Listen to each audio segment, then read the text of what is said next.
Almighty God, who, in thy infinite wisdom and providential goodness, has appointed the offices of rulers and councils for the welfare of society and the just government of man, we beseech thee to behold with thy abundant favor us thy servants, whom thou hast been pleased to call to the performance of such important trusts in the Commonwealth of Dominica.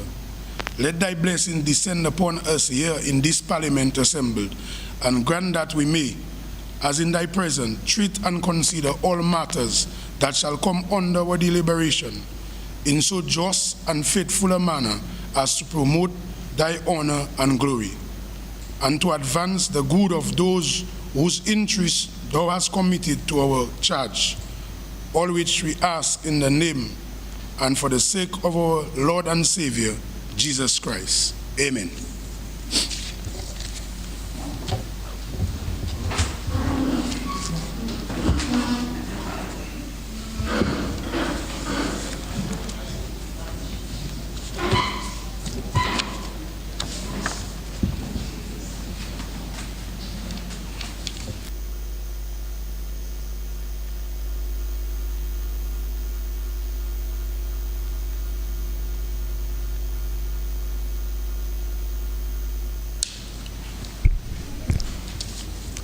Good morning to all. House resumes and debate continues, but I would like to just make a few points of announcement.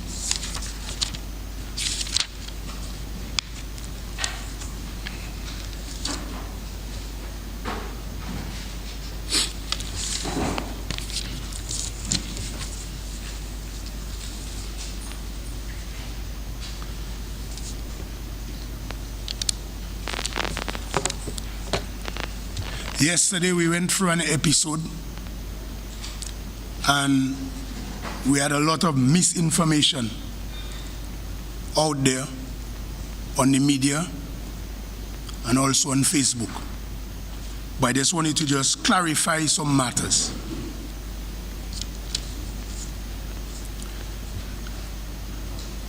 First of all, yesterday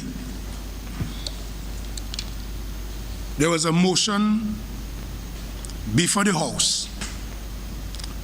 It was put but relied on Standing Order 31, Roman numeral 9, Standing Order 35.1, and Standing Orders 36. This motion was put, and I ask those in favor. I heard many people say aye. I heard no one said no. However, after the motion was put, a member on the opposition side asked for a division. And when the division was counted, you had members of the opposition saying no. But remember, I asked, those in favor? I heard ayes. Those against? I heard no no's. So, it is clear from yesterday that the opposition members are really blowing hot and cold. They are not clear as to what they want to do or where they stand on matters. Because you cannot, on one hand, when I ask those in favor, you are not saying anything. You'd either abstain, said nothing, but when it's time for division, that you ask for a division, so that means you participated in the process. And after you participated in the process, that is the opposition members, you are then now protesting against what you have participated in. Something is clearly wrong. Also, on the media, there are talks and discussion in regard to the Prime Minister and whether the Prime Minister is always attending House matters or whether he's not. I just want to point out something clear to the public and all members of this Honorable House. The Prime Minister, in his capacity as a member of Cabinet and the Leader of Parliament, has something we call the Doctrine of Necessity and also the Doctrine of Collective Responsibility. The Prime Minister does not have to be in Parliament. When he's absent, any member that is a Minister of Government can take up that responsibility because of the Doctrine of Collective Responsibility. Now, there is not a similar doctrine in regards to the opposition leader. So the opposition leader, to carry out his responsibility, cannot rely on the Doctrine of Collective Responsibility. And I would say further that the Prime Minister office and the opposition leader office, they are not on par in the Westminster system. And that is why members keep making errors in regards to their parliamentary strategy in debate. And I'll just point out one. In the case of the Prime Minister, who holds the same position as Minister of Finance, he opens the debate, he closes the debate. In terms of ministers, when a minister comes and he put a debate matter, he opens the debate and he closes the debate. So the minister and or the Prime Minister or Minister of Finance always have that advantage. And it is not because of the person who holds the position. That is the type of system that we have. So finally, I would like all members of this Honorable House to be reminded that the matter before the House was not a matter dealing with whether or not members of either side would be allowed to speak. The matter was, how much time do we give? And not just to the Honorable House, but now to the public. And the public have a right to be able to analyze. Because members of the House, we are here to represent the people. So the question is to the public, is it right? And is it parliamentary for the leader of opposition to show complete disrespect to the House by not being present, even if he attended the earlier session of the morning, of not being present to listen? I'm talking about present in the chamber, to listen and participate in the most sacred part of parliamentary proceedings, which is the budget presentation. So, to avoid any doubt, the leader of opposition and all the other members of the opposition side and the government side who did not talk at the time were allowed to talk and had that opportunity. The question was whether the leader of opposition would be given 2.5 hours, or as per the motion placed before the House, which was voted on and passed, that he's given, just like all other members, 30 minutes. And it is because, finally, it was because, and that is to the public, so we can clarify, that the leader of opposition does not have a right to get equal time as the Prime Minister. What he has is a privilege extended through courtesy.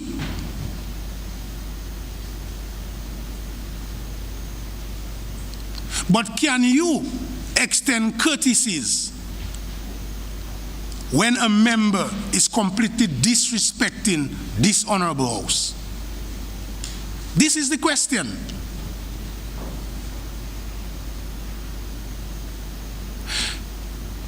I'll say last finally. Finally, in the rules of the House, the Speaker has the final say. But in this particular matter, it was put to the entire House.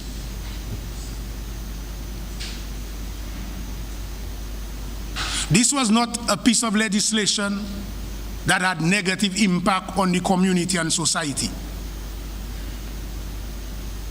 The fundamental issue there was about respect to the House.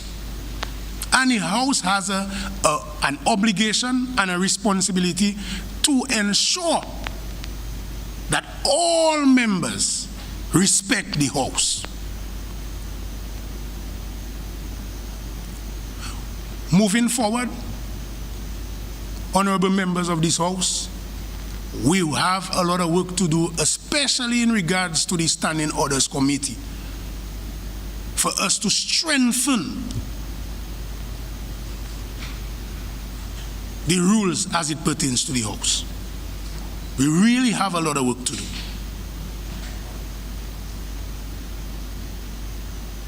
Members are being paid to participate and to attend meetings of Parliament. The question is, should a member register, present, and leave?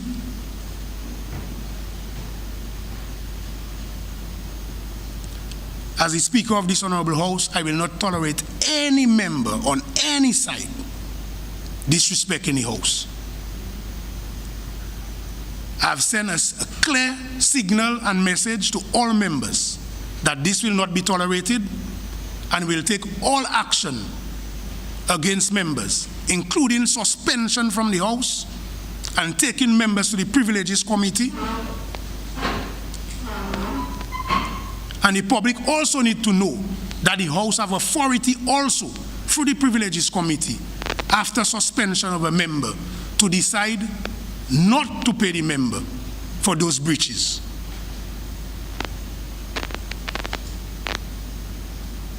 So Parliament is not a simple thing. This is a serious, serious institution. And from the time I came to this Honorable House as the Speaker, because I served on both sides in regards to the politics, I understood both sides. So I've tried everything to be balanced. And so far, I have slanted to the opposition members in terms of tolerance and leeway. But as I said before, it doesn't matter what you do. If people are hell-bent on causing disruption, they will try it. But from today, this ends. So, as I said earlier, House resumes and debate continues. Yes, Honorable Prime Minister. Honorable Speaker, if you allow me just to give a short time, in light of the points that you raised.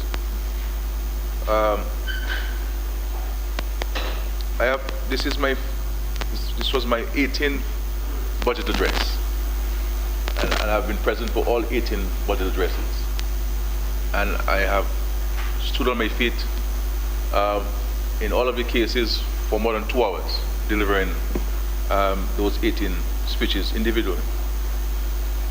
Now, the Rule 41.6 gives every member 30 minutes to speak on any question. Ministers are not entitled to 1 hour to speak. This is a courtesy and a privilege extended to ministers by a suspension of Rule 41.6 to give ministers 1 hour. And the reason why this has been settled practice, because it is expected that the minister would have more to say as he's reporting and she's reporting on her ministerial or his ministerial portfolio. And in most cases, ministers are also members, elected members of Parliament. So they have a constituency, and they would also have to represent the interests of the constituents. And then other members are given half an hour. And so the suspension of the rule allows only during the budget debate, that we provide a privilege of suspending the Rule 41.6. And the only reason why the Parliament does so is because Parliament recognizes that the budget debate is the most important debate of any Parliament, including the Parliament or the House of Assembly Dominica. Now, I recall the one year that Mr. Earl Williams was the leader of the opposition. We had suspended the debate, the commencement of the debate, to a day or two after, and Mr. Williams came late on that morning, and he did not have his speech because it was being emailed to him that morning, and the Parliament had started. The Speaker was in her seat, and Earl came to the House and said his speech is delayed, he's waiting for it. And that day, I believe Frederick Barron brought a whole basket of fruits and vegetables as part of his theatrical presentation there. And I stood and I asked the House to be suspended for 30 minutes to allow, one, for Mr. Williams to receive his speech by email, and secondly, to allow the House to facilitate the printing of his speech. And we suspended for 40 minutes, and we allow Mr. Williams to speak. That courtesy was extended to him by the House because Mr. Williams was in his seat when the budget speech was being delivered.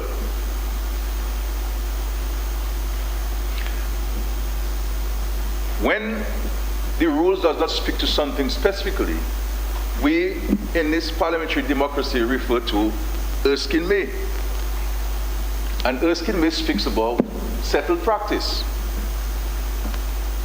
If a member is not there to speak at his appointed time, so if a minister shows up after the budget debate has been concluded, where the Minister of Finance concludes the debate, he can't say, well, I want my hour. He wasn't there to speak. And therefore we cannot delay the House or delay the conclusion of the debate until that minister shows up. And so, and nothing in the rules, because this is the constitution of the House, the standing orders. Nothing in the rules says that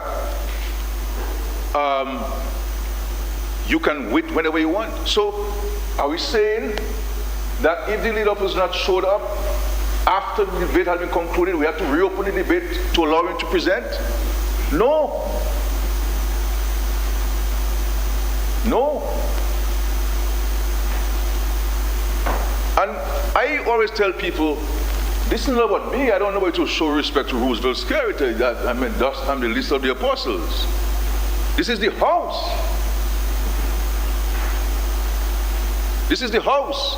And if you are not there, you are the first leader of your position. in our political history, both pre and post-independence, to miss a budget debate, a budget presentation. And you can miss something, but there must be a justification to missing it. You were not sick, you were not in a family emergency, the speaker didn't know you were out, and so it was never, in terms of settled practice, it was never expected that you could respond to the debate, to the budget proposals from the Minister of Finance at any time. Because the whole idea of allowing you to speak immediately after the Minister of Finance, whether it's the same day or the day after or the following week, is to allow the Parliament to have two sets of proposals on the table to debate. And so, when you are not there to take advantage of your privilege, you cannot say that you are not allowed to speak. No, you now revert to the 30 minutes. Automatically. And I know, Mr. Speaker, that the leader of opposition and his team knows that he forfeited his time. Because that was discussed among them before they came to the Parliament.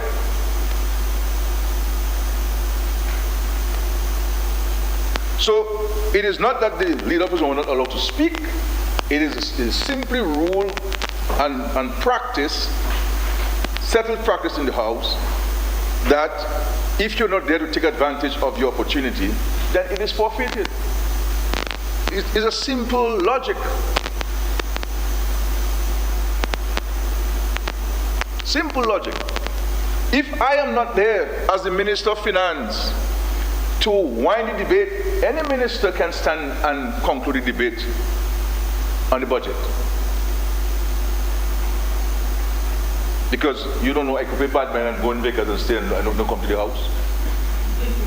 But the Parliament was never structured that any one person can hold the Parliament to hostage.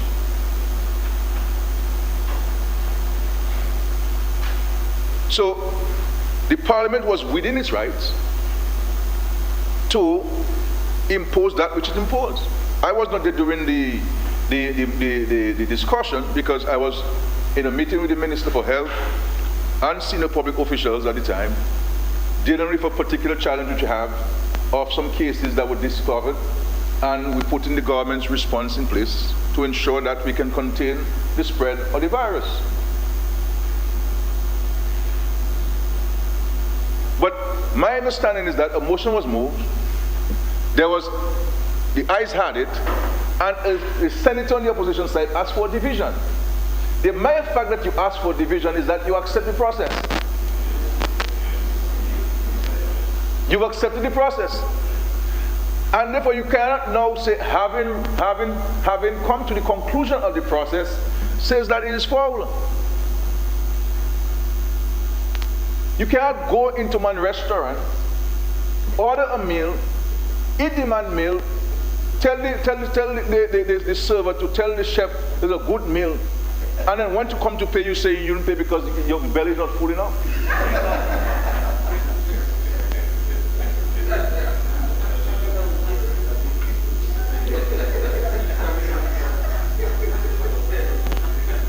So, you know, this, and any logical person anybody who considers himself to be logical and sensible, who would support this nonsense, we were sending a very bad signal to our children and to the nation about how serious we should treat our responsibilities and all that. And so, if the leader of the opposition will not respond to the budget debate, then the people will respond. And the people are responding to the government's budgetary proposal. And that's what it is. So there is a dereliction of duty, and that's what the Parliament and the people of the should consider to preoccupy themselves with, a dereliction of duty. That the leader of us must understand that this is not Q95 talk show, this is the Parliament, the highest court of the land, and the most important time of the parliamentary period, the budget debate. But the reality is he has nothing to offer. And they're saying out there in the streets, Mr. Speaker, and I want to point out this thing, that the police officers threaten them. It is the member of Salisbury who threatened the police. And who said to the police, the police officers, that he knows where they live in. And he will deal with them. And they left there and they went on the Connecticut program, and he specifically mentioned Officer John Lewis, who is the Sergeant of Arms.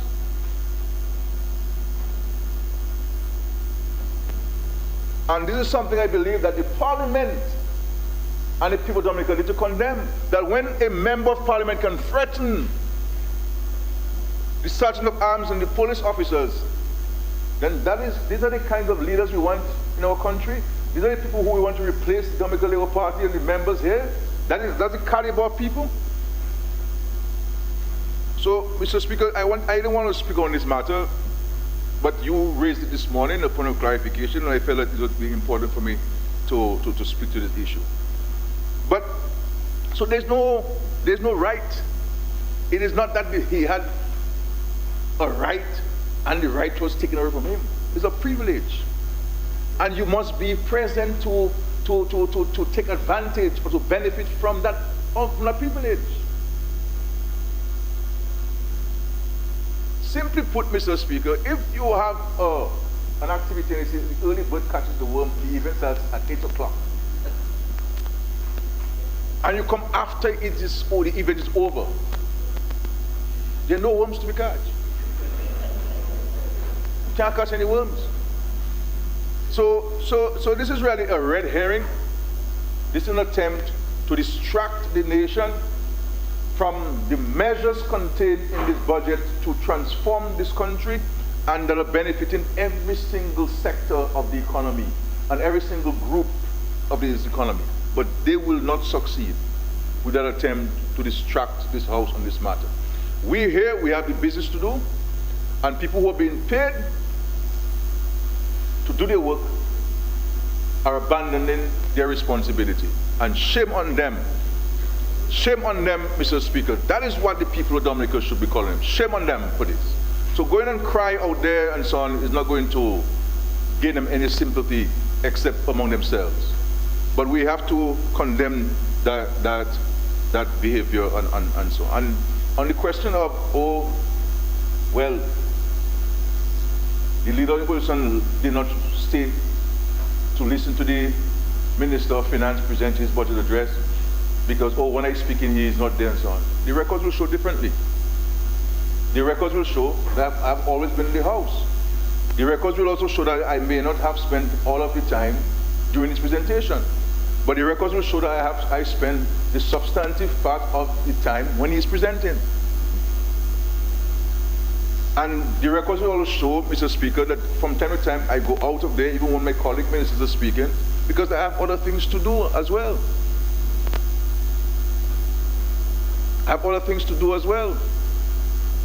So very soon I have to go out there to follow up on these cases because there may be measures that I have to guide the government on and the Ministry of Health on from a broader policy standpoint. So, Mr. Speaker, I want to end on this point. Before I sit, if you allow me, Mr. Speaker, 1 minute, 2 minutes, to congratulate Thea Lafont, our Olympic athlete. She earned herself a spot, having qualified for the finals of the triple jump. She did a record of 14.6 meters, which is a new national record. The qualifying mark was 14.4 meters, and she is at 14.6. I want to say to her that we are rooting for her. The entire nation will be following on Sunday, giving her support, and to hoping and ensuring that she is on the podium to receive a medal. Yes.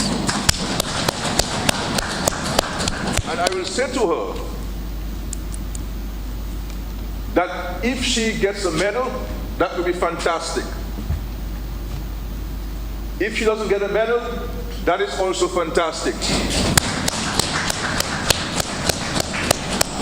And in the next few days, the cabinet will announce a special recognition to be bestowed upon our athlete, our Olympic athlete, Tia Lafo. Whether she wins a medal or not, as far as we are concerned in Dominica and in this government, she won the triple jump. She has won the triple jump. And we are fully with her, and she'll be recognized in a special and delightful manner by this Dominica Labour Party administration. Thank you, Mr. Speaker. Debate continues.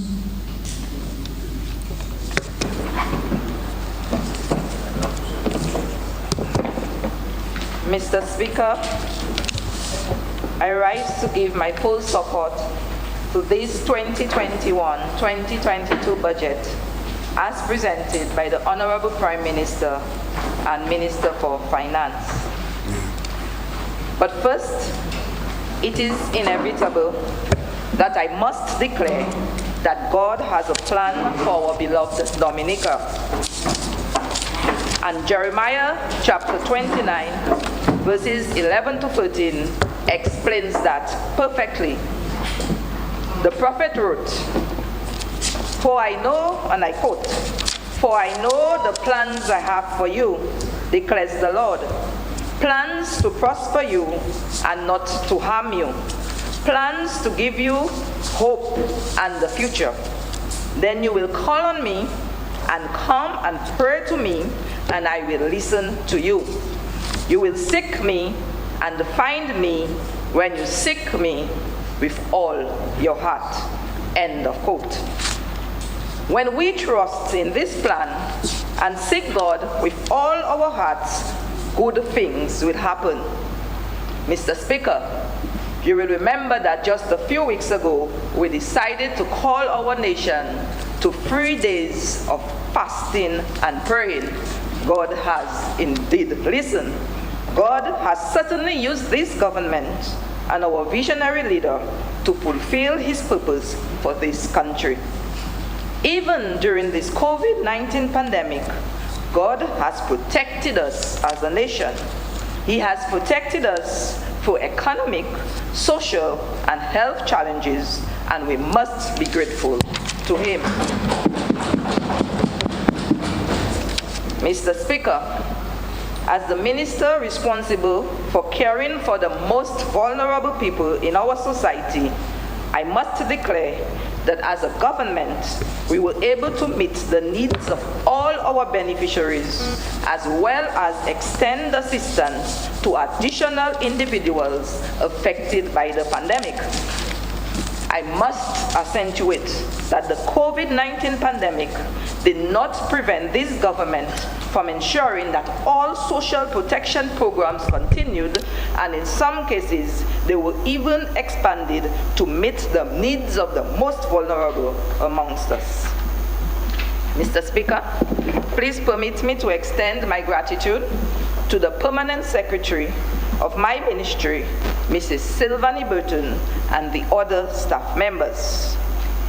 I would like to say a resounding thank you to them for their dedication and commitment throughout the last financial year. I also commend them for helping protect the people we serve by getting vaccinated against COVID-19. Mr. Speaker, every staff member of the Ministry of Youth Development and Empowerment, Youth at Risk, Gender Affairs, Senior Security, and Dominicans with Disability are vaccinated, fully vaccinated. I would also like to thank all the heads of department of the divisions within the ministry and their staff for their diligence in serving our clients. I speak of the Youth Division, Development Division, the Social Welfare Division, the Bureau of Gender Affairs, chances, and yes, we care. I encourage all of them, please get vaccinated. I thank the board members and staff of the Dominica Infirmary, the Dominica Council on Aging, the Grotto Home for the Homeless, the Dominica Association of Persons with Disabilities, the Workshop for the Blind, the Alpha Center, the Achievement Learning Center, the Dominica Youth Business Trust, CALLS in Portsmouth, and all the other institutions which have collaborated with the ministry over the last year. I am also especially grateful for our consultants, our partners, and agencies who have assisted in the realization of projects and policies within the ministry. I am now humbled to highlight the performance of each of the divisions that fall under my ministry. Mr. Speaker, the Social Welfare Division, in its role as a family services entity, continues to discharge its responsibilities to families and institutions and fulfill its mandate through its many varied programs. In administering these programs, there were many successes. The Public Assistance Program has continued to provide economic security to those in need. At present, there are 1,950 individuals enrolled in this program. It continues to meet its objectives. It serves to make certain critical adjustments in the lives of individuals, particularly in shaping their livelihoods for the better. Continuous review is done to ensure that individuals and families whose economic circumstances are improved are removed from the program. Beneficiaries are also given guidance to assist them in improving their quality of life. Mr. Speaker, the probation service is also another responsibility of the Social Welfare Division. This service focuses on the rehabilitation of children and young adults who come in conflict with the law. In this year's budget, government has approved over $250,000 to assist with our diversion program. The ministry will collaborate with the social centers program from offending to achieving FOTA. This program ensures that our juveniles are trained and receive the necessary counseling to become productive members and economic earners to better assist their families.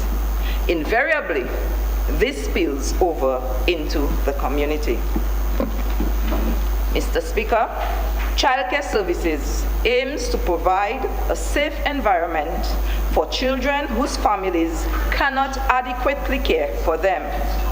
Childcare services encompass foster care, adoption, child abuse prevention, and therapeutic services to children with behavioral problems. The department utilizes foster care as one of its main program areas. Such a program is aimed at having children reside with substitute families with the objective of providing a better quality of life for those who have been abandoned, orphaned, rejected, or suffer any form of abuse. I thank the foster families for accepting the children into their homes. We will continue to support these children and ensure that their every need is met. Mr. Speaker, care of our older person is of paramount importance to this Labour Party government. The Welfare Division works in facilitating the entry of elderly citizens requiring care in government-sponsored residential care institutions and supervision of elderly homes. Care of the elderly is the fulfillment of their special needs and requirements that are unique to senior citizens. This encompasses services such as assisted living, adult daycare, home-based care, and institutional care. The officers of the Welfare Division make monthly visits to monitor and evaluate the level of care being received by residents.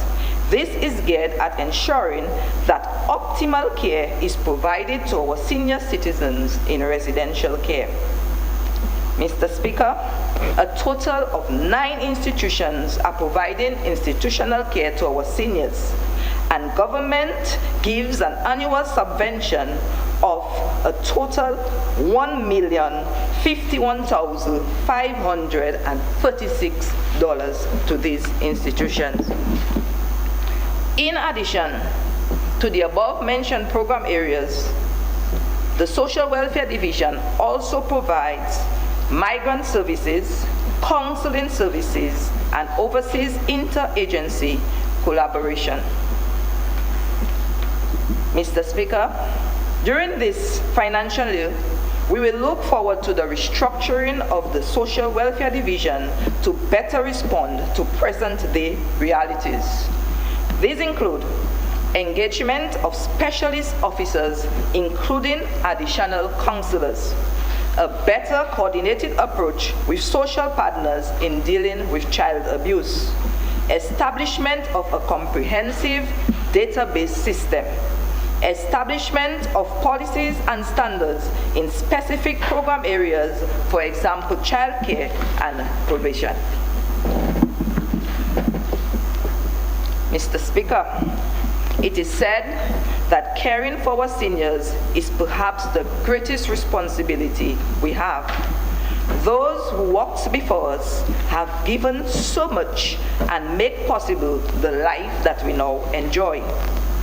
The Yes We Care program, which was implemented 12 years ago, is a social service which is dear to the heart of our Prime Minister and continues to be extremely important to this administration.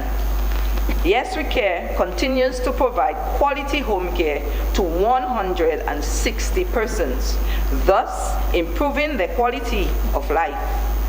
Clients continue to be assisted through the provision of basic personal care such as bathing, dressing, grooming, as well as performing housekeeping duties. We also do errands and home health aides visit these clients. The program has manifested itself to a happier and healthier client with clean homes, and we have also incorporated home renovations and completion. Clients are also provided with monthly groceries. Generally, the program addresses the client's physical and mental needs, which results in our seniors living a much more fulfilling and longer life. Caregivers undergo training regularly in order to provide optimal care to our clients. In this financial year, the caregivers under the NEP program and the clients will be integrated into the Yes We Care program with the objective of standardizing the level of care to our elderly. Mr. Speaker, we continue to take care of the special gems of this nation, our centenarians. Though we have lost some in the past few months, we still have over 20 surviving centenarians here on island.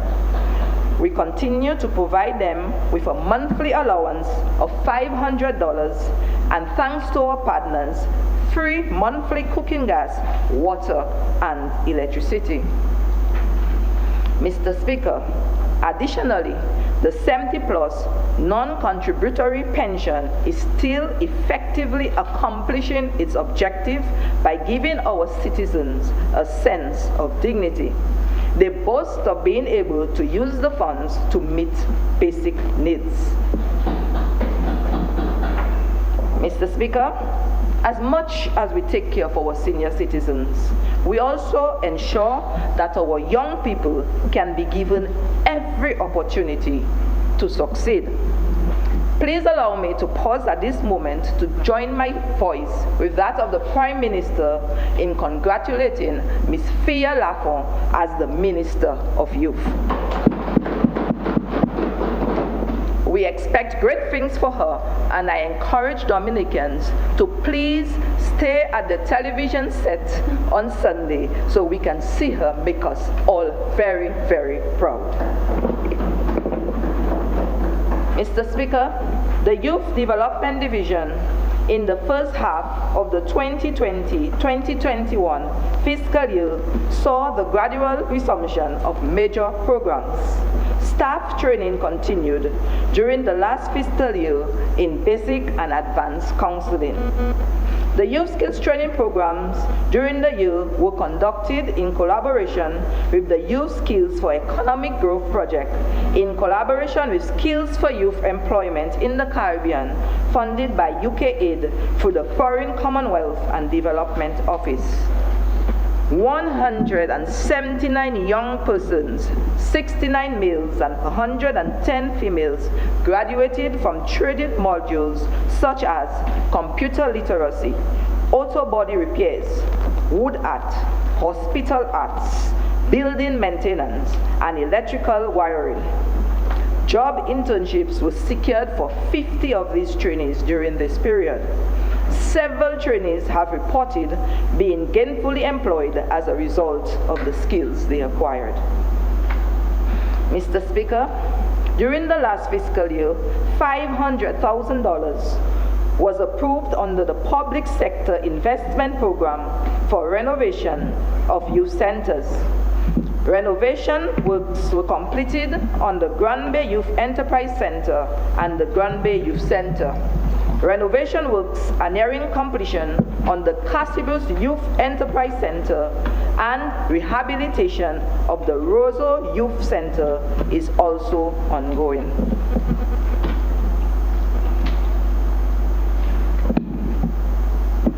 Retrofitting of the Layo Emergency Shelter and Resource Center was also done to accommodate skills training in the Western District and office space for the youth officer and assistant youth officer for that district. The Maria Holder Memorial Trust agreed to partner with the government of Dominica for renovation of a section of the Marigot Youth Center for an amount of $750,000. Works will commence in August 2021 on that facility. Government has also approved over $300,000 to meet the cost of VAT associated with that project. During this fiscal year, we expect to see completion of works on the Roseau Youth Center, further works on the Marigot Youth Center, and commencement of works on the rehabilitation of the Delices Youth Center. This Labour Party government takes the development of the youth of this country very seriously, and I must applaud the Honorable Prime Minister and the Cabinet of Ministers for the approval of funding to upgrade the Youth Skills Training Program at the Youth Development Division. We are indeed working in the interests of our young people. We are also assisting with skills training for young inmates at the Dominica State Prison. This financial year, we intend to provide training in computer literacy, auto body works, stonewall construction, sewing, woodwork, hospitality arts, building maintenance, among others.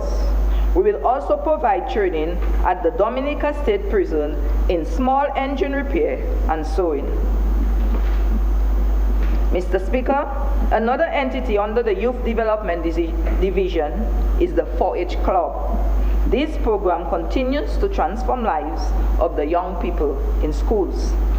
For the period of the fiscal year, the 4-H coordinator continued collaborative work with agriculture in collaboration with Junior Achievement to implement the GROW project with 4-H clubs. We also hosted the National 4-H Local Leaders Association 4-H Week. A total of 44 4-H clubs participated in activities such as cake decorating, public speaking, 4-H corner competition, and fruit and agriculture day.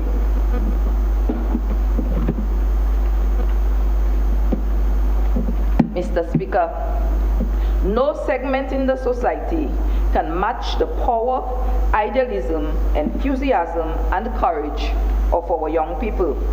As a result, the Dominica Youth Business Trust, DYBT, has been significant in helping youth transform their life through entrepreneurship. Let me reiterate the purpose of the DYBT, which is to empower Dominican youth to realize their entrepreneurial potential by facilitating access to financial, technical, and social assistance geared towards the development of viable businesses, thereby contributing to the growth and development of our local economy. Throughout the last quarter, the position of Social Enterprise Administrator under the European Union Social Enterprise Incubator Project was filled. Under this project, the sum of $148,000 will be disbursed for the first year of the project. A total of 10 social enterprises targeting the youth are expected to be impacted by the project for the first year. Last year, DYBT also received Cabinet's approval for the use of land at Charles Avenue in Goodwill to establish an enterprise incubator, the Hub. We heard Honorable Roll talk about the Hub yesterday. This Hub will be built with funding from the IOM Development Fund. Construction of the first phase is expected to begin very soon.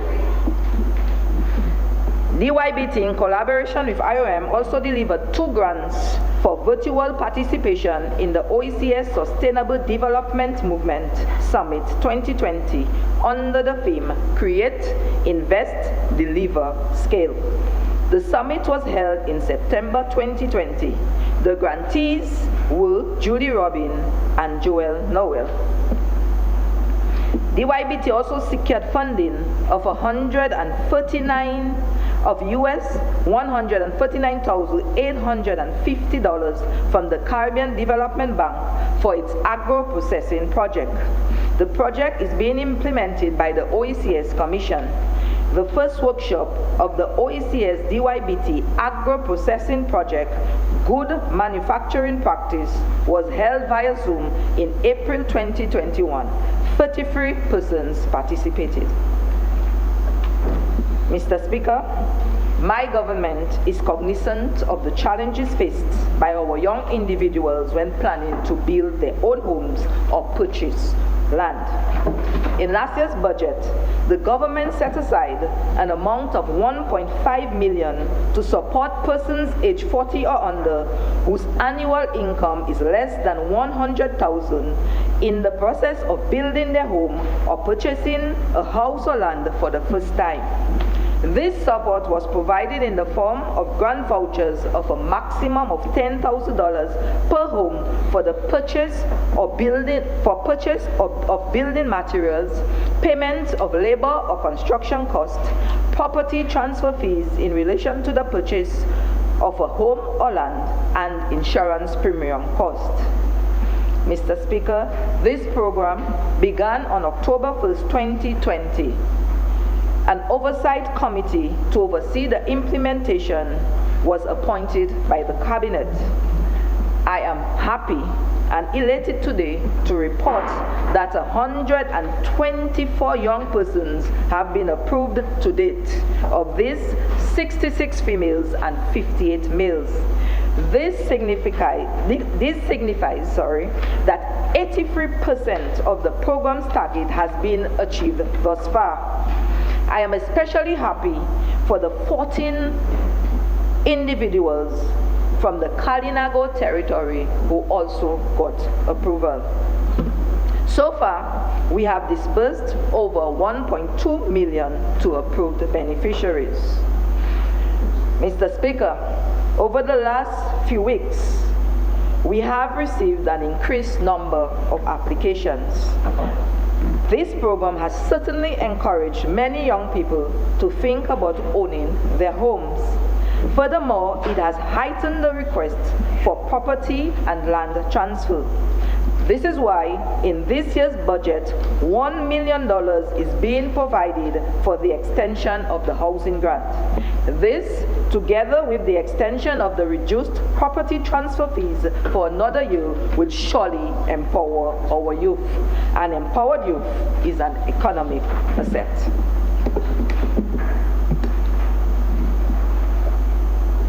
Mr. Speaker, gender affairs continues to be a priority for this government. The Bureau continues to fulfill its mission, which is to represent the interests of women and men. The Bureau ensures too that policies, plans and programs across government priority areas are in place to achieve improvement in the status of women and men. During the COVID-19 pandemic, the government of Dominica adequately put measures in place to successfully prevent community spread of the virus.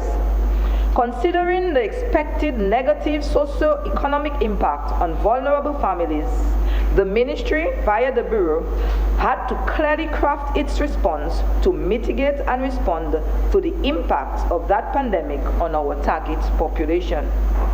In addition to the routine everyday activities like radio programs, basic client support, field outreach, research and data collection, the Bureau of Gender Affairs successfully executed the following gender-responsive projects and programs over the past year, most of which were to assist in responding to the socio-economic impact of the pandemic on our clientele.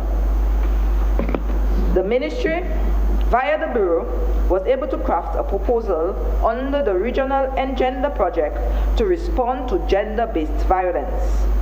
As the ministry has articulated repeatedly over the past year via various mediums, COVID-19 related impacts and lockdown measures would have likely increased the levels of domestic violence.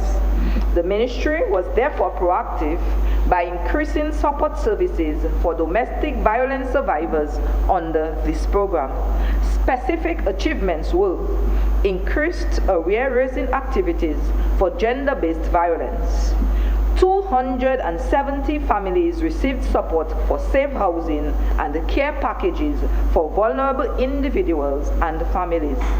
Provision of gender-based violence training for frontline service providers, including community workers and the police officers. The objective was to increase community response and police action for gender-based violence. 25 advocates were trained in psychosocial support to respond to survivors. In addition to domestic violence initiative, the Bureau of Gender Affairs also received funding via UN Women under the Engender Project to support women in various sectors. Despite setbacks posed by COVID-19 pandemic, the government of the Commonwealth of Dominica is making steady progress towards the goal of becoming the first climate resilient nation as clearly articulated in the government's policies, the NRDS and the CRRP. The National Gender Machinery has the mandate to integrate gender into government's plans and policies, and therefore the Bureau of Gender Affairs, with support from the Ministry of Planning, therefore conceptualized and implemented the Enhancing Capacities and Consciousness of Vulnerable Communities, especially women and youth, to achieve climate resilience, to the tune of $67,920. Key achievements of this project included 138 women and youth were trained, 83 extension service providers trained in key components of the CRRP, successful public awareness campaign through live Facebook discussion, road shows, and radio dialogues on women, young men, and young women and their contributions to climate resilience.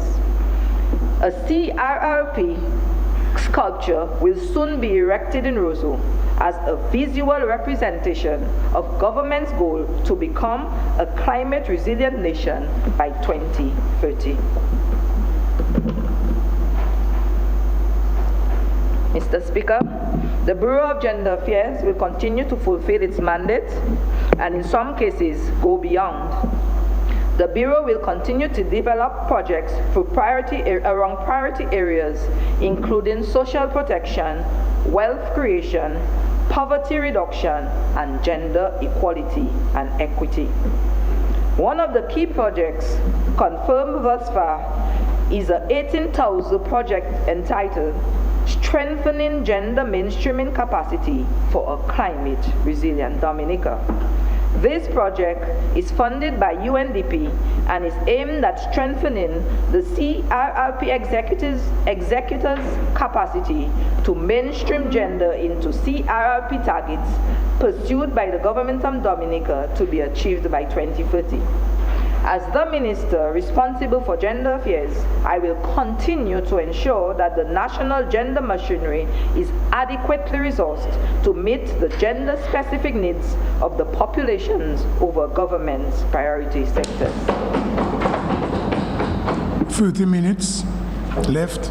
Over the past year, the Project Steering Committee for the Enabling Gender-Responsive Disaster Recovery, Climate and Environment Resilience in the Caribbean, the Engender Project, was established. The Engender Project is a US $15 million project being implemented by UNDP across 9 Caribbean countries. Significant work has already been completed under this project, including the completion of research and action documents which will guide the upcoming activities.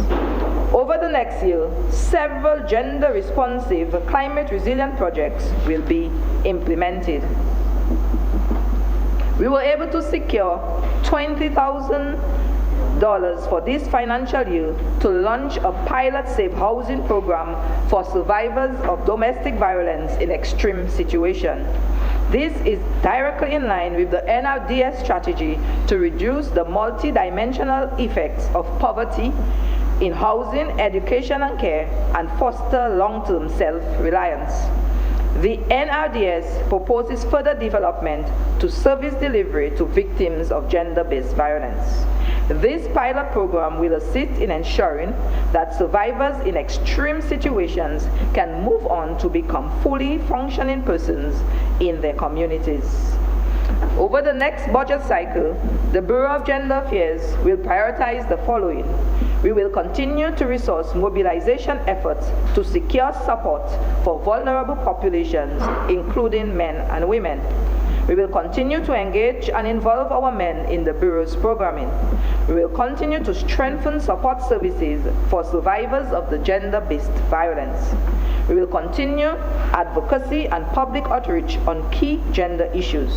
We will prioritize our international reports for international human rights framework.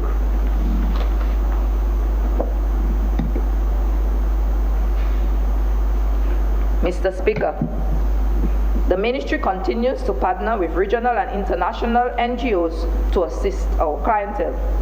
During the pandemic, we have partnered with the United Nations World Food Programme in the implementing of a cash transfer program for vulnerable people and individuals directly affected by COVID-19 in Dominica. We assisted more than 1,500 individuals and families under the Public Assistance Program with an additional assistance of another 1,500 individuals who are non-PAP but currently are very vulnerable due to the COVID-19 pandemic. As well, we were able to employ 30 young persons to assist in conducting the assessments and registration island-wide. Mr. Speaker, we have completed 3 rounds of payments, and 2 further rounds will be done in August and September of this year. The total amount expended under this cash transfer program will be $5,472,841.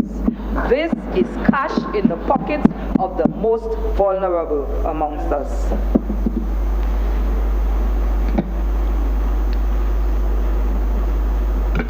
Mr. Speaker, during this financial year, we will continue to work with the World Food Programme We have set out a draft plan of action on some of the areas we intend to continue working on to improve the provision of social protection to the most vulnerable in our society.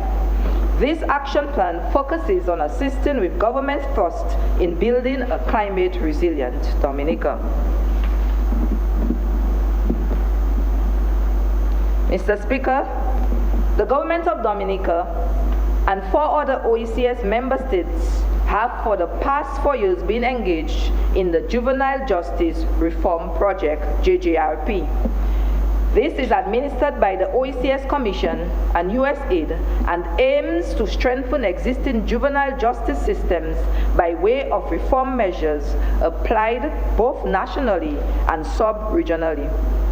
This approach to the reform of our juvenile justice system is predicated on pillars of legal reform, capacity building in the administration of the system, modernization of various structures, and improving civil society linkages in the delivery of services to our children and youth. This project is into its final stage and was expected to terminate at the end of June 2021. However, through dialogue between the OECS Commission and USAID, a decision has been taken to further extend the project for another year. USAID, which is providing funding for the project, must be commended for subsidizing the project over the years. The JJRP, in its last project cycle, which placed emphasis on the diversion of children from the criminal justice system and rehabilitation of those who have found themselves before a court of law. Emphasis is also placed on its reintegration, on the reintegration into society in the event that our children have been given court orders for residential care and also if a custodial sentence is imposed. The JJRP, through direct funding and technical support, has been able to assist Dominica in a number of areas, namely, technical support in the drafting of the Harmonized Family Model Bills, retrofitting of the building housing the children of the Operation Youth Quick, training of students in anger management, training of students in mediation techniques, training of our probation officers in the use of particular tools for the preparation of court reports, capacity building of practitioners, development of the national strategy on diversion, rehabilitation, and reintegration of our juveniles, woodcraft skills development training at our prisons. In one way or another, these all impact the lives of citizens. However, I wish to highlight the following areas. Number 1, the OECS draft family model bills. Reference in the first place is made to legal reform. Technical assistance in collaboration with the Office of the Attorney General was provided in drafting harmonized family model bills. The following bills are before government: the Children Care and Adoption Bill, the Child Justice Bill, the Status of Children Bill, the Maintenance Bill, and the Domestic Violence Bill. These bills are all related to family, and when enacted, will bring about major reform in family law. This will be advantageous to our courts, as it will have at its disposal many more orders with which it could be dispensed. These new laws, when enacted, will have their impact on our children, given that greater protection will be given to them. Of noteworthy is the Maintenance Bill, which speaks to a range of matters which the court could consider before making an order for maintenance. The matter of individuals reneging on their responsibility to maintain a child when so ordered by the court is addressed under what would be a revised Maintenance Act, whereby a range of orders would be available to the court. Certain successes in regard to the OECS model bills can be highlighted. There has been public sensitization and training, and it's still ongoing. This is being done with magistrates, police officers, teachers, probation officers, among others. Policy matters for enforcement of the bills have been identified and been addressed. Mr. Speaker, under the JJRP program, we also did retrofitting of the Operation Youth Creek building. Operation Youth Creek has and is still making an invaluable contribution to this nation's children. Government provides an annual subvention to the institution in support of the work being undertaken for our children. The assistance provided under this project has brought about the following accomplishments. There were renovation of the building in the aftermath of Hurricane Maria with supply of furniture and appliances. Funding in the sum of $159,286 for retrofitting purposes was recently completed. Much more building space is now available to our children. A commitment was also made to provide the children with laptops. Mr. Speaker, the aggression replacement therapy and peer mediation. These two program areas have had a direct impact on our children. The emphasis has been to assist children in reducing certain negative behavioral characteristics.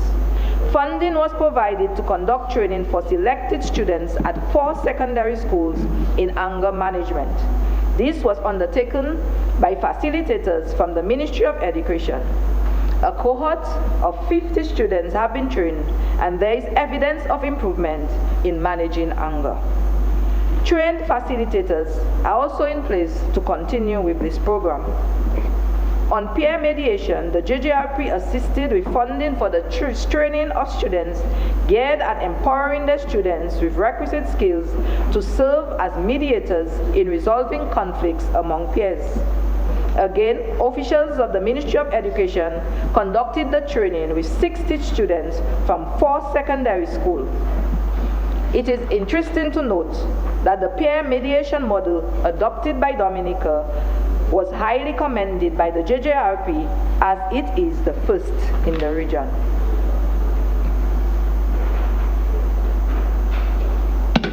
Mr. Speaker, capacity building of our practitioners.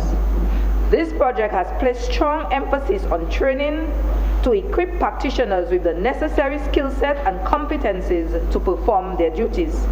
Over time, approximately 100 professionals have been trained. These include magistrates, police officers, probation officers, and child care workers. Training covered selected areas such as child care and protection, forensic interviewing, working with adolescents, pre-charge and post-charge diversion, and understanding the various clauses of the family model bills.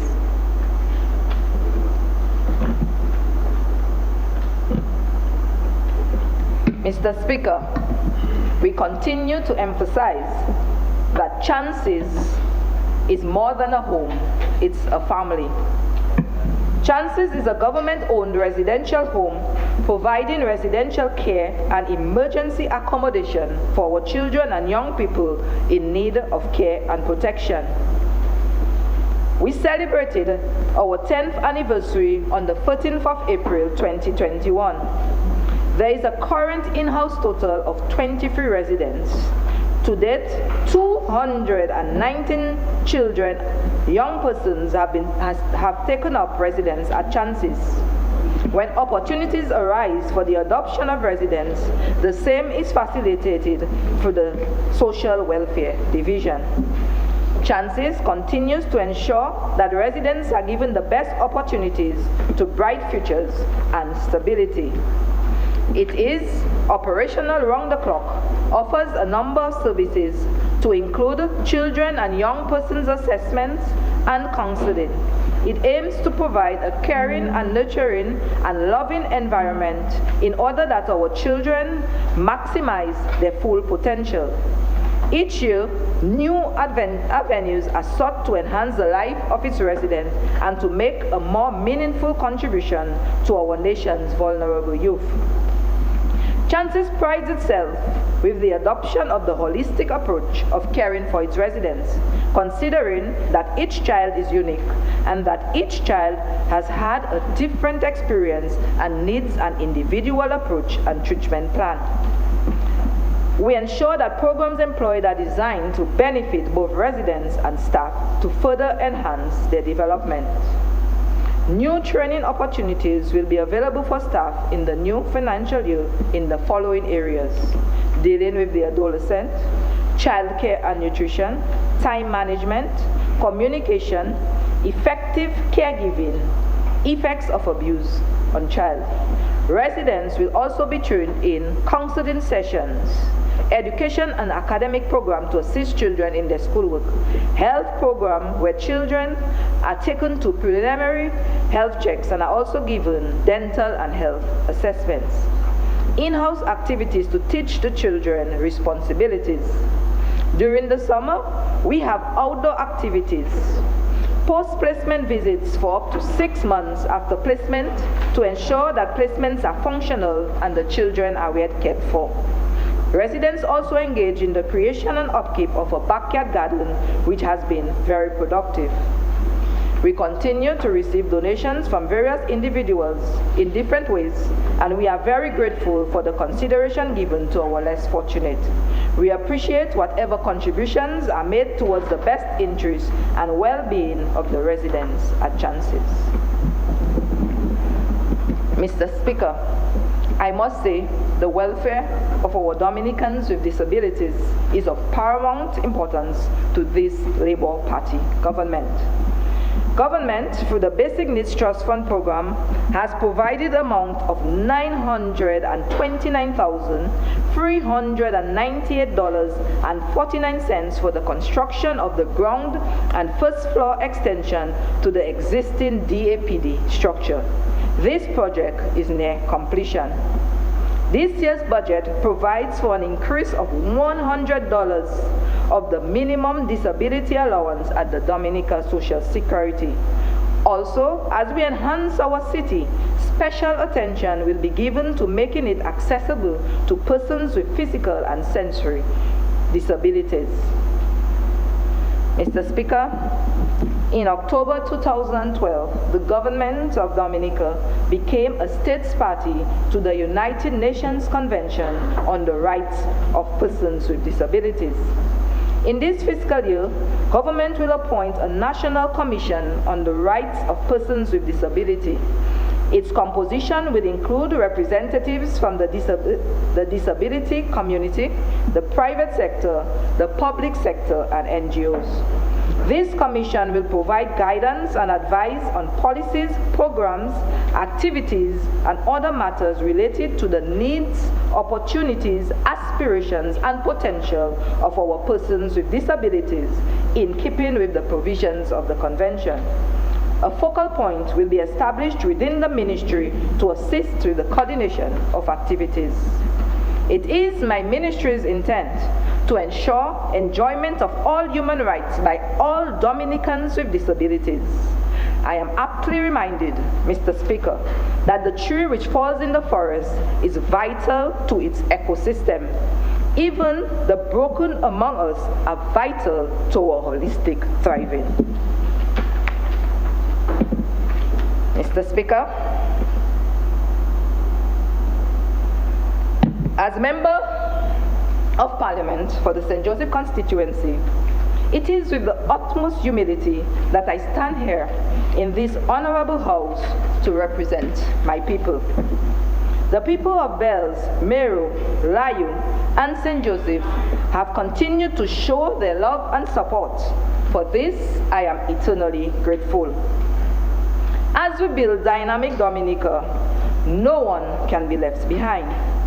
It is a shared vision of the members of this Labour Party administration that we should empower every citizen from every community around our nature isle, whether through education, healthcare, housing, small business support, and more.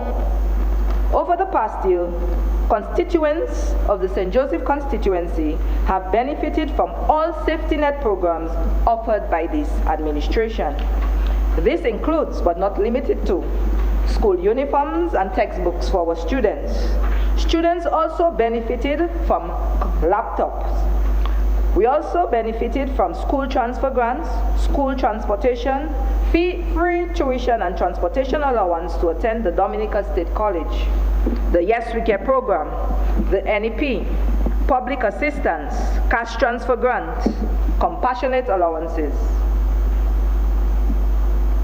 Mr. Speaker, I thank the Prime Minister and my colleagues for their support in administering all of these to my constituents.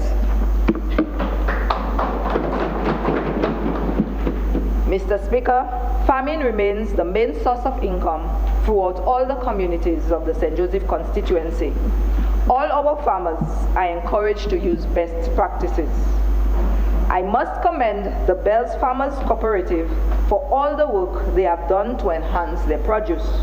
I encourage all Dominicans to look out for Bells Dashing in our supermarkets. Also, our Dashing Punch is to die for. Mr. Speaker, I encourage you to look for Dashing Punch. Trust me, you won't regret it. This year, the Bells Farmers Cooperative also benefited under the Engender program and were also beneficiaries of several government-initiated training programs. Many of our farmers across the constituency qualified for the Ministry of Agriculture's Emergency Livelihood Project, and some have already received inputs and cash grants, while others await benefits later this year. Our fisher folks will also benefit under this program with fishing boats. Some have already received engines. We are currently carrying out assessments of all the feeder roads within the constituency with the view of significantly improving farm access. This is certainly good news for all our farmers. Mr. Speaker, in this last year, we saw the commissioning of the first ever regional disaster shelter and resource center in Layo.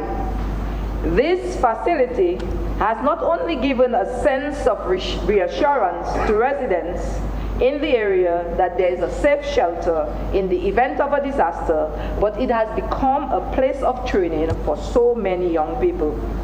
The top floor has been retrofitted to facilitate youth skills training program through the Youth Development Division. In addition to computer literacy, other modules will be introduced this year to include electricity and stonewall construction. The first ever community outreach entrepreneurship development training was held at the Resource Center from July 6 to 29.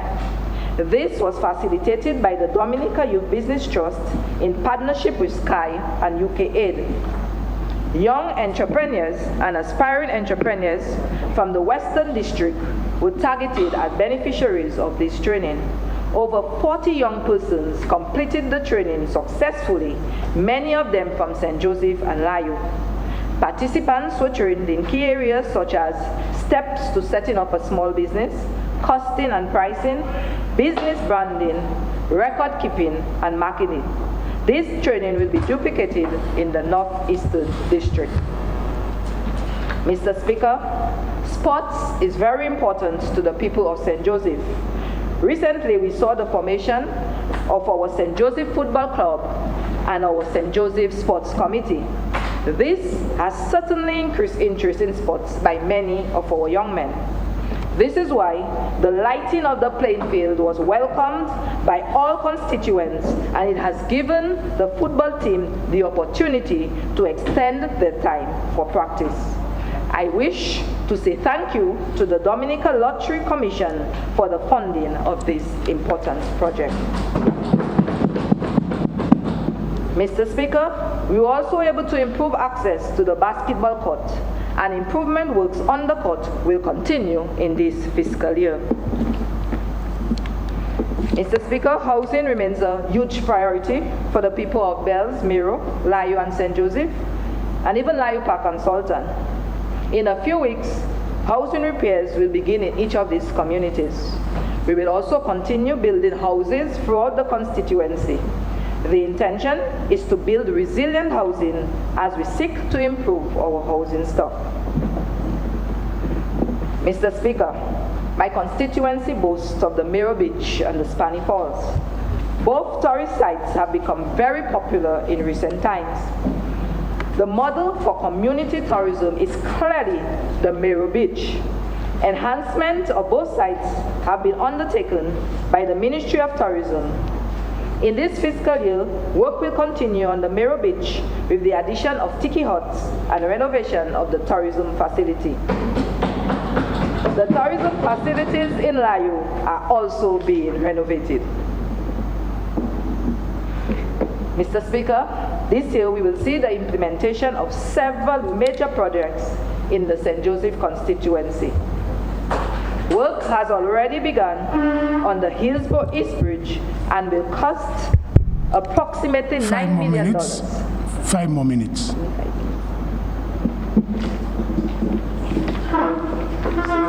That the honorable member for separate presidency 10 more minutes.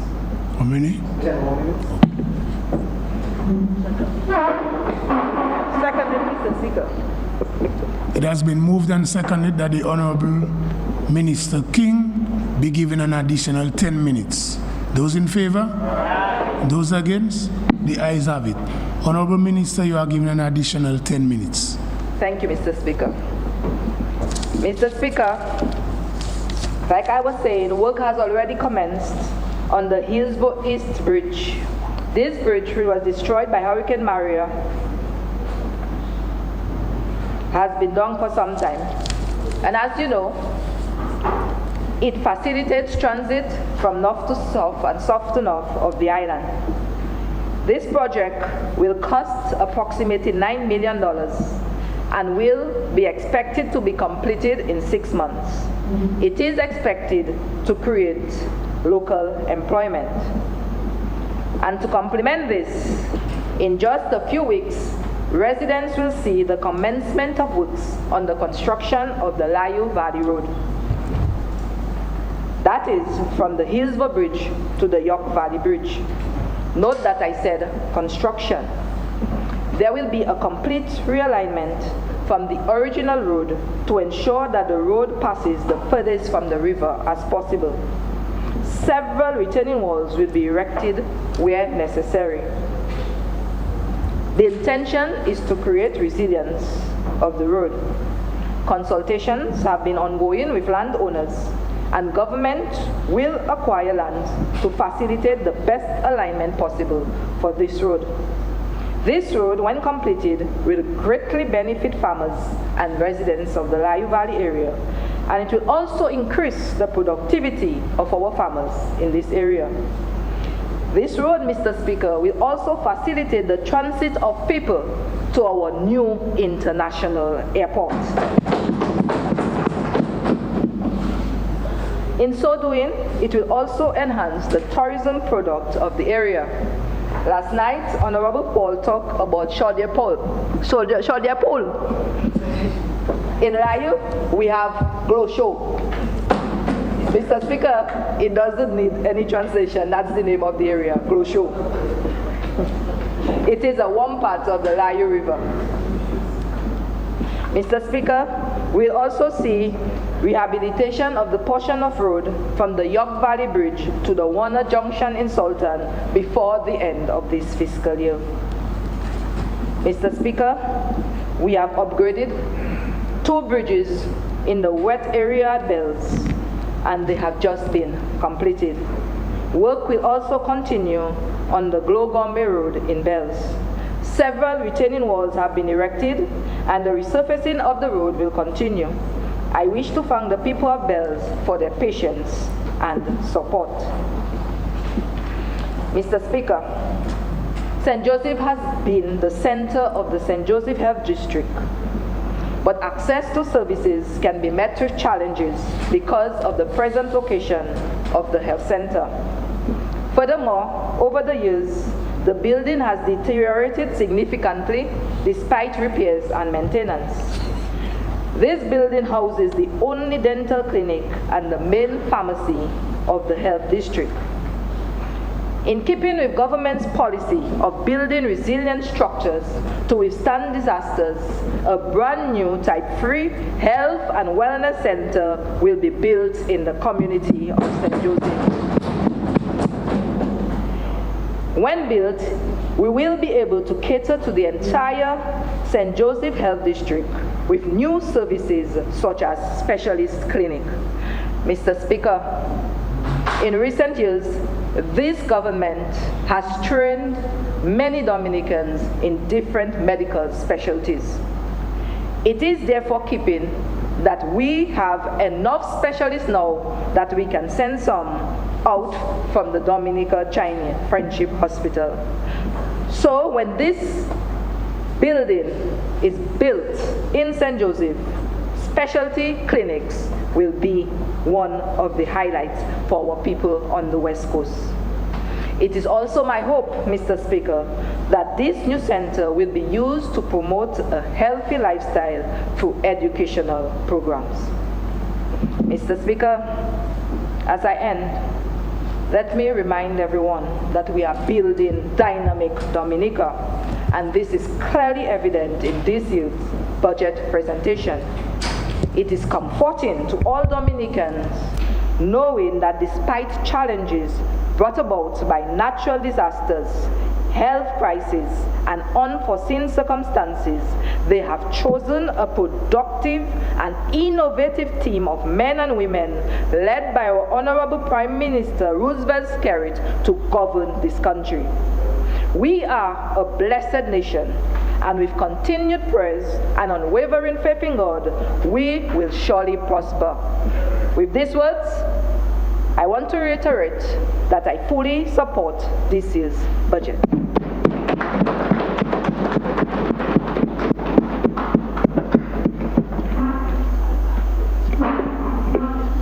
Mr. Speaker.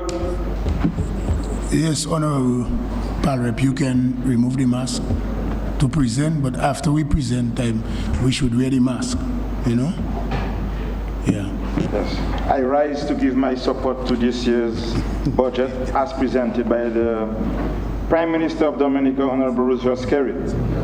Mr. Speaker, when we consider where we came from 2015 to 2017, and the new pandemic that is now affecting us, it is commendable now that we could sit here or stand here and present a budget of that magnitude to the Honorable Dominica. Mr. Speaker, we have to measure in context where we come from.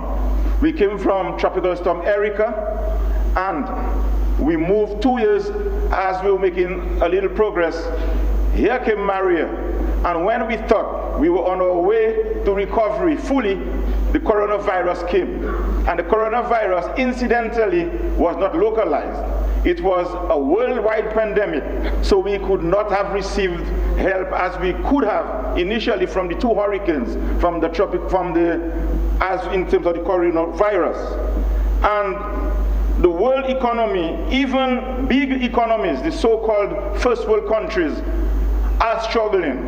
Our sister islands in the Caribbean, they are also struggling. And we are here today presenting a budget to the Dominica people that will take them forward, and we will even augment what you're already doing from the last financial year. And this is very commendable, Mr. Speaker, this budget, I look at it as a budget for every single Dominican. Every man, woman, boy, and girl will be getting something from this budget. If you look at the road project passing through the Caribbean territory from Boadab to Pegua, this is a very, very big road project. It is costing $126 million. Can you imagine $126 million being spent between Boadab in the Casibrus Junction, traversing through Casibrus, through the Carinago territory to Pegua, and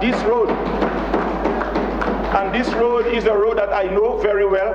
I've been traversing that road all my life. And when I pass through that road, and I know what it will be looking like, several bridges are going to be replaced. Because the bridges that were built, as you can see, the bridge on the Castlebrooks Bridge was opened in 1963 by Honorable Leblanc. And this bridge is now going to be replaced. And several culverts and box culverts are going to be replaced.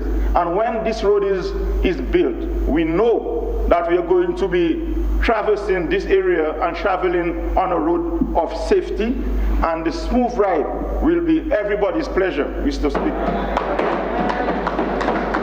And I look at that road too, between Layu Valley. That Layu Valley road is also important to we on the east of the island, because when we are going to Portsmouth or the west coast, we now have to go through Jimmy. But when this road is completed, the York Valley Road, joined through Sultan area, we won't have to traverse through Jimmy anymore. We will be traveling through the Layu Valley into Hillsborough and onto the west coast. And not only that, there are several farmers in this area that I know, because as a little boy growing up in the southeast, we used to go to Roseau through that Layu Valley Road, because at that time the Imperial Road was not passable. So that's where we passed to go to Roseau, and I used to see several truckloads of farmers going to their farms in that area. So not only will it help us in the east, it will also augment and help the people of the St. Joseph area who are farming in that area. So this road is very important, and this budget is also giving us that road, Mr. Speaker. Mr. Speaker, I happen to be in the Ministry of Health as the Parliamentary Secretary, and the Ministry of Health already has been the ministry really that has been really spearheading our COVID-19 and fight and against the CNCDs. But this budget also is offering quite a bit for the Ministry of Health. I can see in this budget the Dominica China Friendship Hospital, the last 2 phases will be completed. And when these phases are completed, we are going to have a hospital that will be the envy of the Caribbean. And procedures that were being done overseas, because we know that in Dominica, what we term to be minor, what is seen to be minor overseas, we will see it in Dominica as we were not able to do it. But when this hospital is completed, we are going to have people from the other parts of the Caribbean coming to Dominica to do this exact procedure that we are now going overseas to do. And this is very commendable, Mr. Speaker.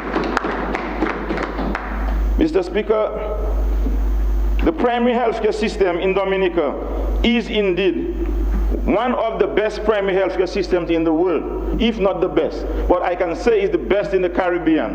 And incidentally, it was piloted in the Lapland Health District back in 1980. So I grew up in primary healthcare. Back then, the motto was health for all by the year 2000. But 2000 has come and gone, and health has been brought to everybody's doorstep in Dominica by our own primary healthcare system that was piloted in Lapland.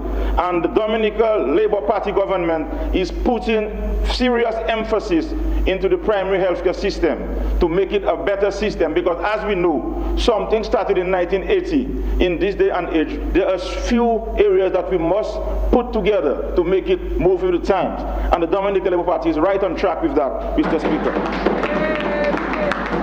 And in that regard, Mr. Speaker, 12 new health centers were constructed, and we already have 6 commissioned, and they were named after stalwarts in medical care in their communities. The first, we have the Esprit Murphy Wellness Center in Mahu, the Olivia Douglas Wellness Center. Incidentally, she is the mother of Honorable Ian Douglas in Georgetown, Portsmouth, the Mariam Moses Health and Wellness Center, the Stella LeBlanc Wellness Center in Vickers, the Imelda James Wellness Center in Wesley, and the Doris Elfrida Musgrave Wellness Center in Marigot. And contracts were awarded to 2 local contractors to do the cabinets and other areas in these health centers, Mr. Speaker. And works have also been completed in Penville, Collyho Wellness Center, and these facilities will soon be handed over to the Ministry of Health for commissioning, Mr. Speaker. And the Newton and Sufria health centers are also under construction. And Bakatel also have a new health center. So we can see in the infrastructure alone what has been done for primary health care by this Dominica Labour Party government just in the last year. Mr. Speaker, after the devastation of Hurricane Maria, health centers also suffered damage, and extensive damage was done to several health centers. But the Ministry of Health has taken a decision to repair the most severe first. And in this regard, priority was given to those that were severely damaged. And works will commence in Grand Fond Health Center very soon. And there is also works going on at the Salisbury and Sansova Health Centers as we speak, Mr. Speaker. And Mr. Speaker, in medical care, human resource, and the people to execute good health and to make our people healthy. Because in health, it is said that a man's health is up to him, but we know that some people are trained in the expertise that's needed to guide the people along the way. So you need people to advise people, and we need people to, when people get sick, to help them to get well. So human resource is a very big part of the Ministry of Health agenda.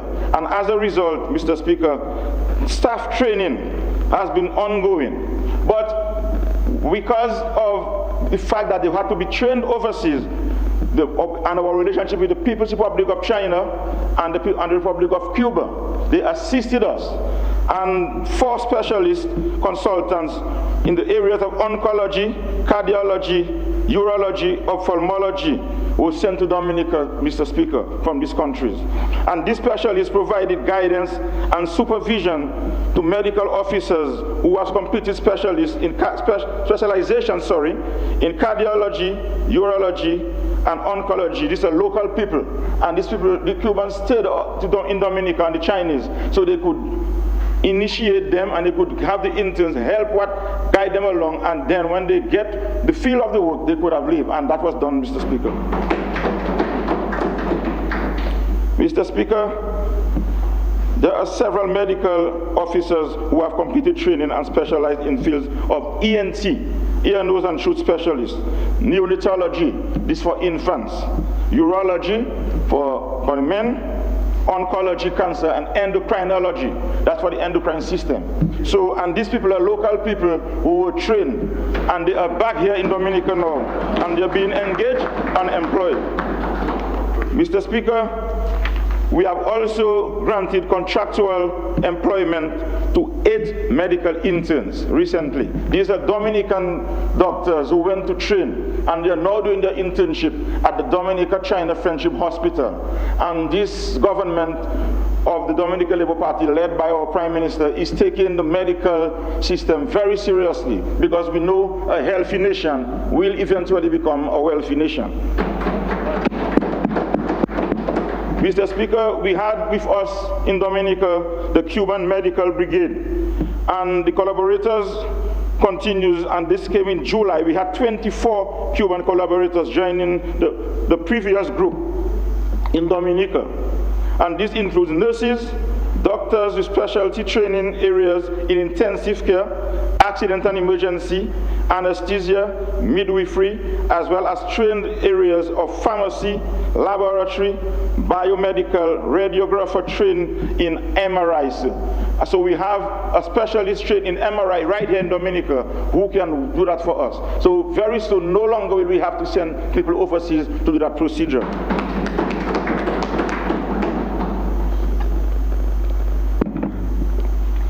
Mr. Speaker, the signing of the renewal of the cooperation agreement between the 2 countries were completed, that is Cuba and Dominica, on 28th April 2021.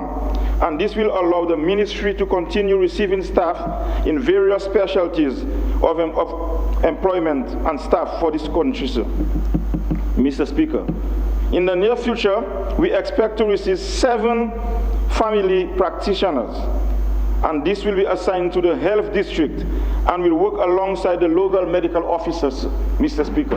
They are going to come to Dominica and they're going to be sent to the 7 health districts to help the staff there to deliver healthcare to the people in the districts. And all that's under the primary healthcare system, because we know what primary healthcare is all about. Primary healthcare is supposed to be the prevention of the disease. So if we could work very hard in the primary healthcare system, we will prevent people from getting sick and go to the secondary healthcare systems, Mr. Speaker. So we want to really have these new people from the Cuban Republic sent to the districts so they could work in the districts and we could detect the diseases. We could help the people to eat properly, to exercise, to sleep well, avoid stress, and do all these things that can prevent them from developing the NCDs, because we know what the NCDs are doing to the people in Dominica and the Caribbean.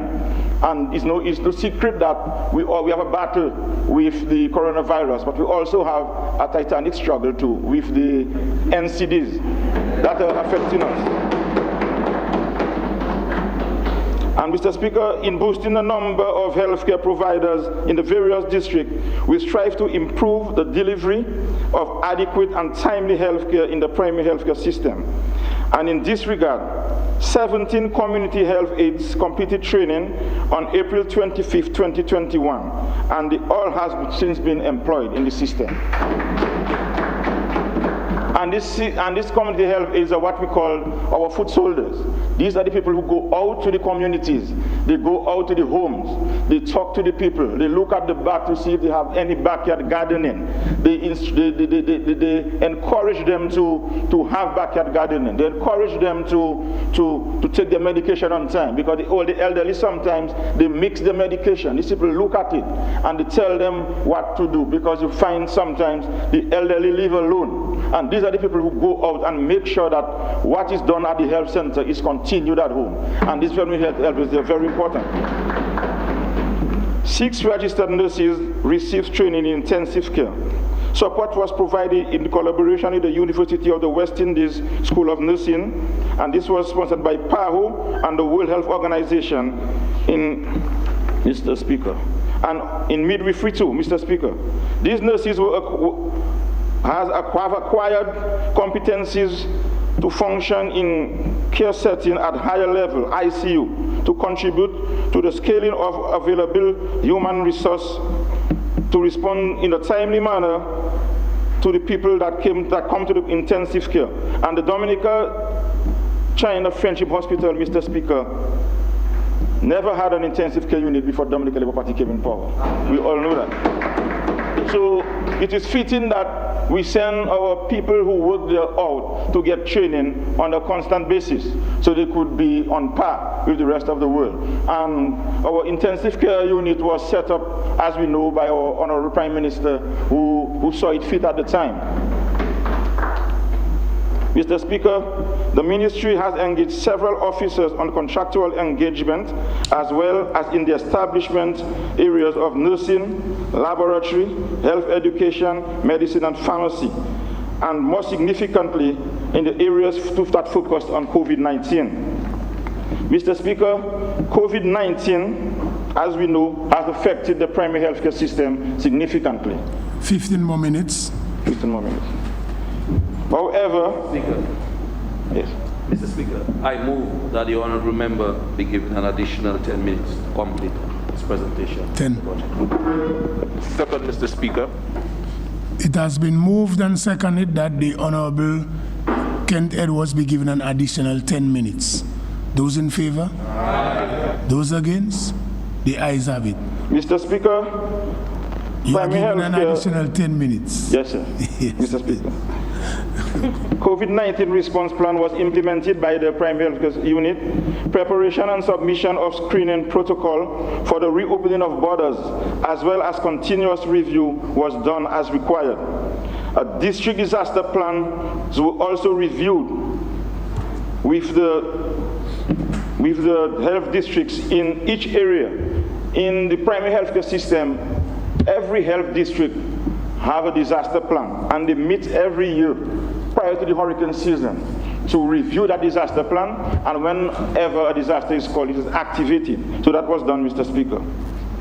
A database was established for clients with chronic wounds in the primary health care.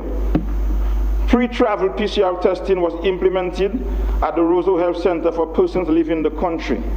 Successful serological testing drive was implemented and completed. Mr. Speaker, a creation of draft comprehensive human resource HR plan for all categories of staff across the 7 health districts was done.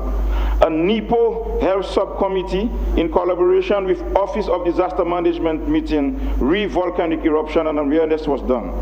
A COVID-19 vaccination strategy and implementation was completed and has been implemented. In collaboration with the Health Promotion Unit, an education drive was implemented re-COVID-19 vaccination. First dose vaccination was done through AstraZeneca. The rollout was started in this year by the healthcare system. It was started in February, and as we know, quite a few people have already taken the vaccines, and we're encouraging those who have not taken the vaccine to please do so. Because as you heard last night, President Joe Biden said that there is a pandemic of unvaccinated people in the United States.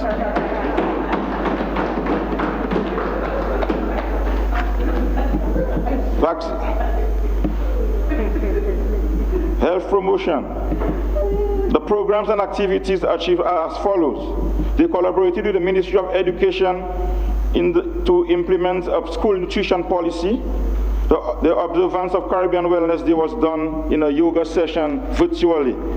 The observance of World Diabetes Day through radio programs and schools and district clinics activities under the nurse and diabetes specialists. A health promotion symposium and meal planning training sessions was conducted by the community health aides. Updated guidelines in cervical cancer sensitization and educational campaign on the cervical cancer guidelines were held. An awareness campaign in disaster preparedness was organized.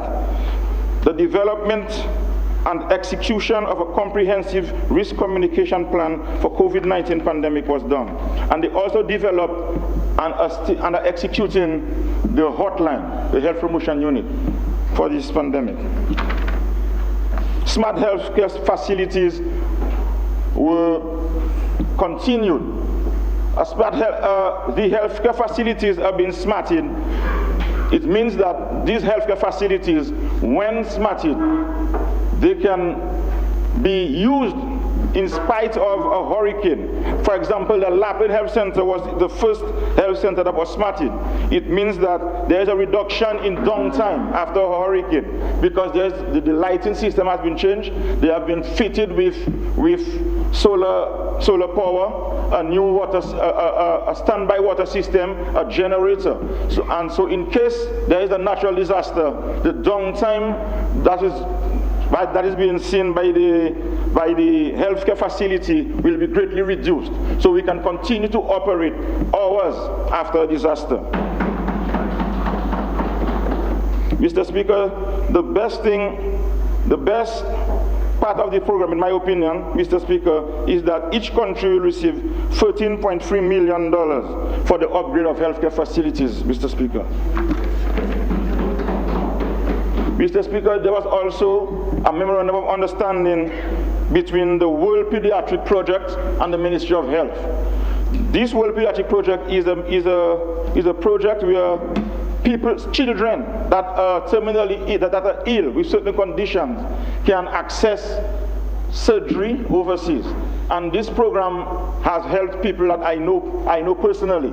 And there is absolutely no way that these mothers would be able to afford to take their children to the United States or St. Vincent to have these surgeries conducted. And this project is helping these people. And there's a point person in Dominica, a pediatrician, who takes it. And every district and every community in Dominica have an equal opportunity to benefit from this memorandum of understanding, Mr. Speaker. Mr. Speaker, the Lapin constituency. Mr. Speaker, The Lapland constituency is the constituency that I represent. And in the past financial year, we saw several development activities there. And Mr. Speaker, nothing unites the people together more in the southeast and in Lapland constituency more than sports, Mr. Speaker. And the Daly's playing field, located in Fortoma, will be rehabilitated in the upcoming years, Mr. Speaker, to a tune of $175,000, to include improved surfacing, lighting, and a change room. So when people are having sporting activities, there's a change room for them, Mr. Speaker. And Mr. Speaker, there was recently, up to last week, the Dominica playing field was graded. There was an equipment there, and that was done in collaboration with NIPO. No, this disaster management of Office of Disaster Management and the Dominica Village Council. And the playing field in Botica is very essential because it has a double purpose. It is served as a landing site in case of a disaster because we know of the gorge, and also being used for recreation, Mr. Speaker. Mr. Speaker, we have sourced funding from a very generous benefactor to do the Lapland basketball court. And this basketball court will be done at the tune of $50,000, and this is being done through the help of a benefactor.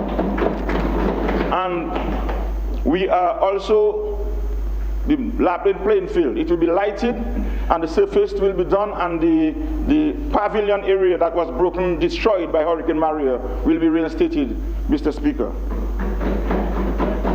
Mr. Speaker, we know what the Toloma industry and the Bay Oil industry is in the southeast. Anybody who spent 24 hours there would know what it is for us. And in this light, the government of Dominica rehabilitated the Toloma processing plant in the Daly's area at the tune of $265,751. And the Bay Oil processing plant on the Babelvis Stretch in Daly's was also rehabilitated to a tune of $158,000, Mr. Speaker. And we know the Bay Oil industry is one of the very good economic industries, island-wide, because over $2 million was fetched last year through Bay Oil. Mr. Speaker, the Daly's Petit Savannah Road. This road was, as you know, it was damaged by Tropical Storm Erica, and Hurricane Maria compounded the damage.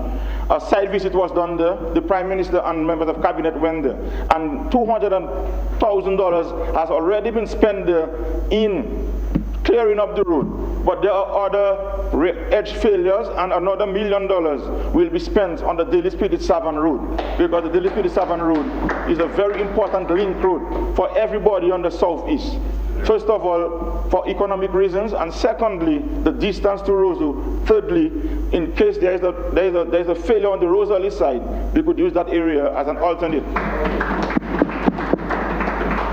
The Poirier Road in Daly's will be done this year. It was supposed to have been done, but because of a small hiccup, it will be done this year. And this road is a village road. These village roads are very important. It's a link road between the main road by the bus stop in Daly's to the area called Poirier. And this will be done under the community roads program, Farm access, as you heard Senator Nicholas Esprit indicated, the Bon Riviere Road, that's the road where there is approximately 40 farmers in that area, traversing Livier Canal up to Grand Riviere. And this would be given attention this year, Mr. Speaker. Mr. Speaker, the Lapland Daly's Road was also rehabilitated to a tune of $1 million, Mr. Speaker. And housing, Mr. Speaker, remains a very high priority for this government, and also a very high priority for me as the PAL rep and the representative personally. And we know what the housing stock damage was, what was done to our housing stock during Hurricane Maria. And $6 million had already been spent since Hurricane Maria in that constituency, Lapland constituency, in housing. But $700,000 was placed at the Lapland Credit Village Council for housing program just last month, Mr. Speaker.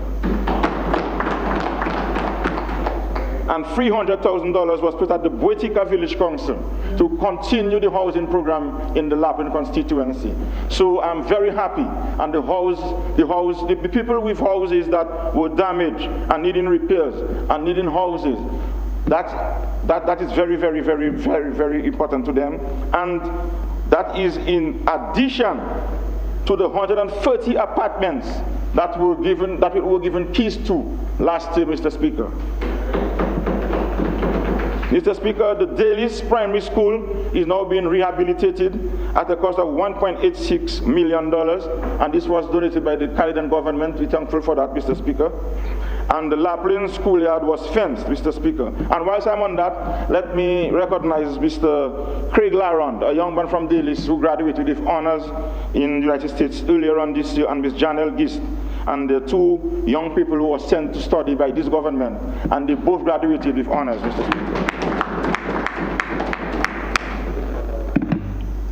Laptops was provided to the college and school students. We know what the free textbooks are all about. And the social programs are continuing.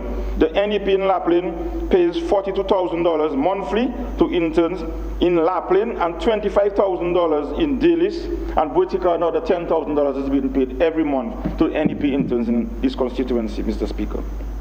And the over 70, the people 70 and over are very thankful, because these people are looking forward every month to that money that they could use to do their daily chores. And in Lapland, the over 70 pays $19,000 monthly, and in Daly's another $18,000 is paid monthly under this 70 and over program. So the Lapland constituency is our social programs, Dr. King, is doing very well in my constituency. And the Yes We Care continues in Lapland, and we are looking forward to the integration that you spoke about, Dr. King, Honorable King. And the guardrails, everybody who knows Lapland would know that the High Street area in Lapland, there is a gorge on the left-hand side, on the one you're going up between the church and the cross, the school junction. And the guardrails were placed there, and these guardrails will be improving the safety of the school students, particularly because that's where the school is, and also motorists and pedestrians walking this road. So this was a very good project. And I heard the Minister for Youth said that the Daly's Youth Center will also be given some attention this year. So, Mr. Speaker, I am very happy and proud to be the PAL rep for the Lapland constituency, and I would like to thank the Lapland constituents for their support, Lapland, Dominica, and Daly's. And I'm assuring them that we will work together for the betterment of our constituency, because it's only unity will take us forward. And with these few words, I want to reiterate my support for this year's budget.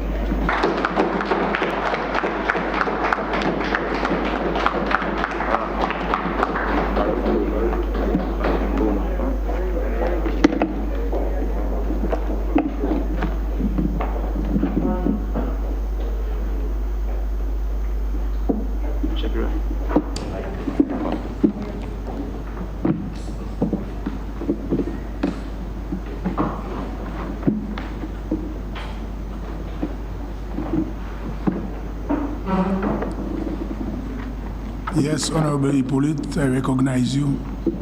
Proceed. Thank you, Mr. Speaker.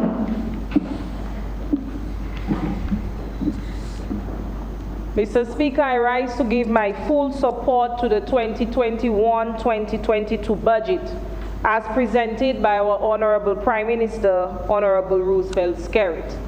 But before I begin my presentation here this morning, I want to extend condolences to Mrs. Corinthia Blas Esprit and her family and friends of the deceased Honorable Speaker.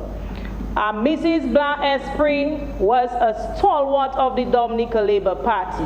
We used to call her Farm Labour, Mr. Speaker.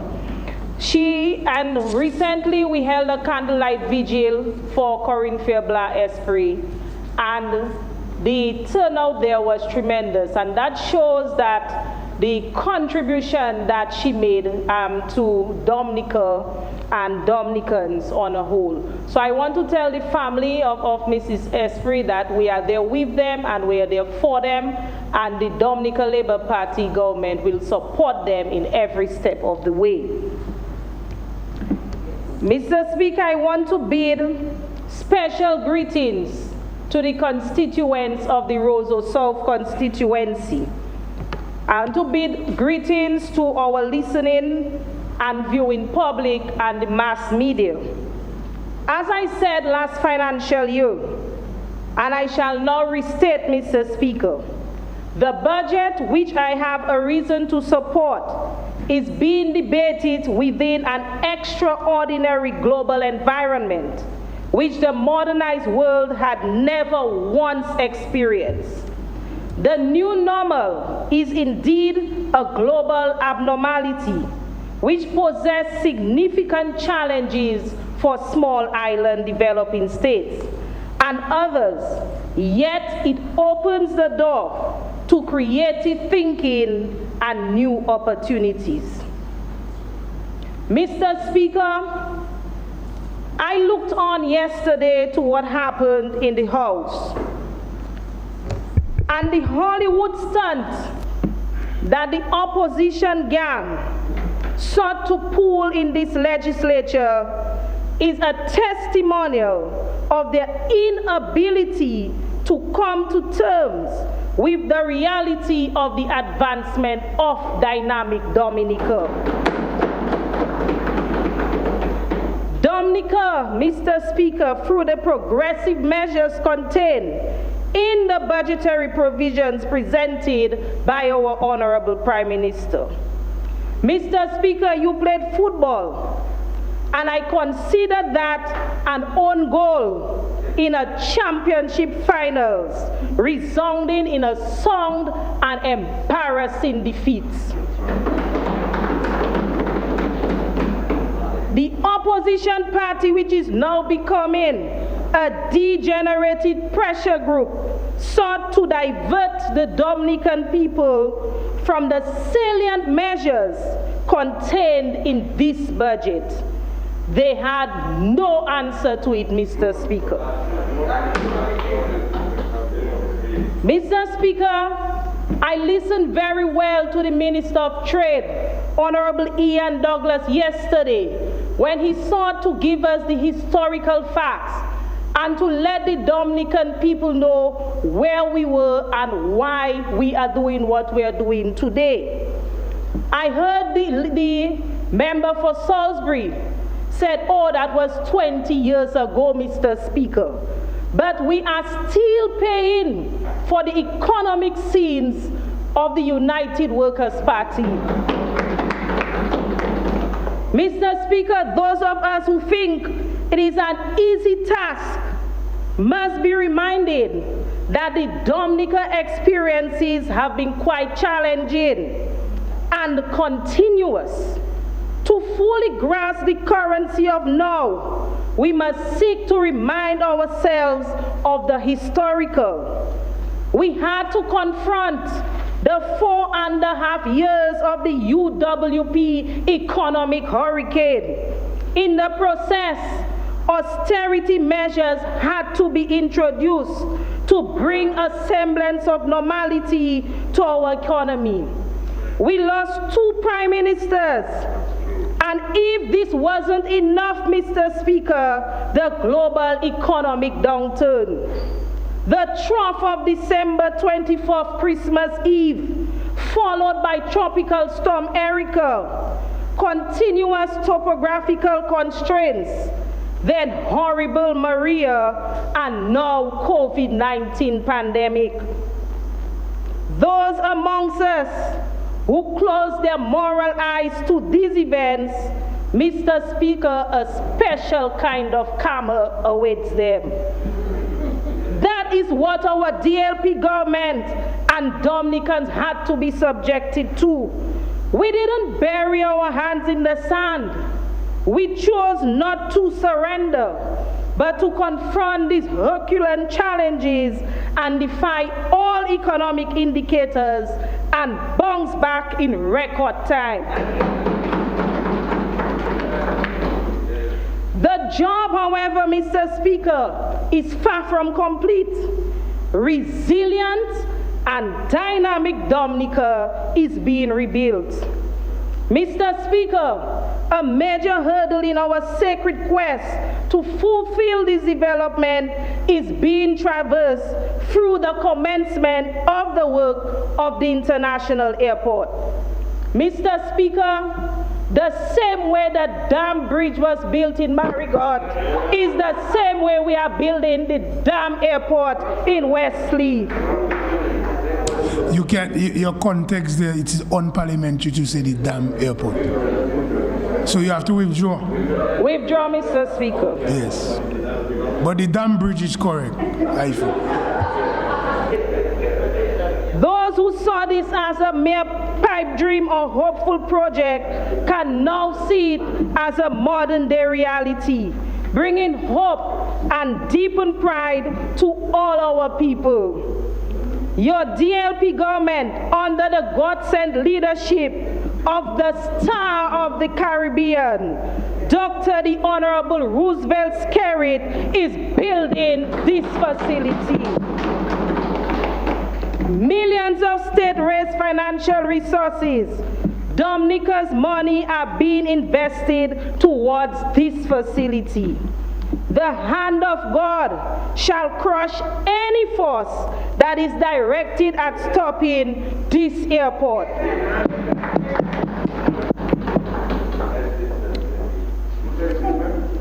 Let me state unequivocally, Mr. Speaker, that my people of Roseau South are fully supportive of this project and are positioning themselves cross-sectorally to take full advantage of the airport facility.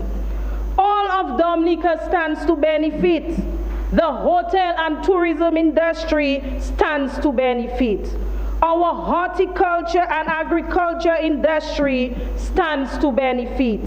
Our tour operators, bus drivers, and taxi drivers stand to benefit. Our fisher folks stand to benefit. And UWP thinks only of itself and sees no political benefit from this. It is not about politics. It is about all Dominica's development and our people's development, Mr. Speaker. But as we position ourselves for the new international airport, there are some critical analyses which must occur to put forward strong and strategic recommendations for the Port Authority. We have commissioned DASPER to conduct several reviews of operational, organizational, and human resource audits. The end result would be an action plan to position DASPER for the future with the right skill set, structure, and systems. In the new financial year, DASPER will also be pursuing the digitization of cargo services to facilitate clearing of goods on the port. The aesthetics of the ports continue to be improved, with major upliftment at the Woodbridge Bay Port, as well as an attractive entry driveway at the Douglas Charles Airport. We are changing the ambience of the ports, creating more green and softer spaces and a more welcoming ambience to do business.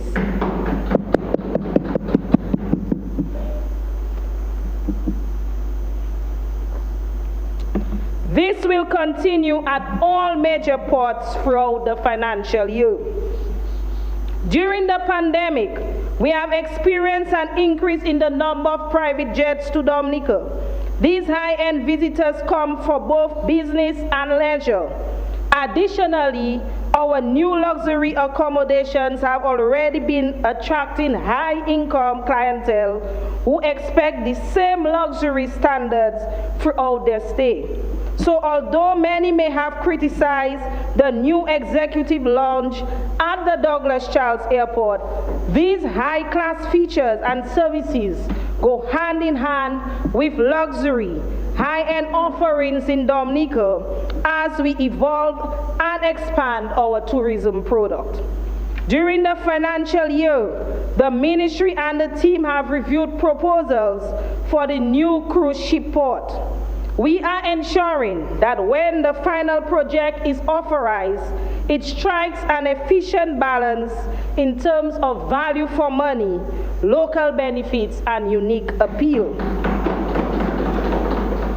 In maritime, the maritime sector, with responsibility for safety and security of maritime transportation and for protection of the marine environment from shipborne pollution, has embarked on a project to develop a maritime security strategy for Dominica, which is near incompletion. The National Risk Register outlines the various maritime threats to which Dominica is exposed and provides mitigation and proactive measures to combat them. This is particularly important in light of government's plans to develop a modern port and cruise ship village. The focus of the Maritime Administration Unit for the new financial year will be on creating the legislative framework for safety at sea in accordance with international declarations. Implementation of the International Maritime Organization's Corrective Action Plan for Dominica, certification of vessels for seaworthiness, establishment of a National Maritime Committee, and development of the Maritime National Policy. A senior consultant has been recruited by the government to develop the new legal and administrative framework for the maritime sector. Mr. Speaker, notwithstanding the challenges posed by the reopening of ports of entry with new protocols and reorganization of infrastructure requirements, the government has been able to reorganize its operations at both the airport and seaport to address the challenges of facilitating the movement of passengers. To date, we can boast that under these new health protocols, not one employee has contracted the COVID-19 virus. The priority of the Port Authority continues to be modernization of port operations, review of DASPA's legislative framework, and the conduct of assessments which will determine steps needed to increase efficiency of DASPA and prepare for international airport. Notwithstanding, air access continues to be at the forefront of the work program of the Ministry of Tourism as we seek to develop new routes and ease of access for travelers and citizens. Ladies and gentlemen, Mr. Speaker, the construction of this international airport is a major step in building dynamic Dominica. A lot of intellectual and financial capital is being invested in this project. The Dominica Labour Party government recognized the need of not burdening our taxpayers, and at the same time, it invested heavily in developing a robust physical and economic structure.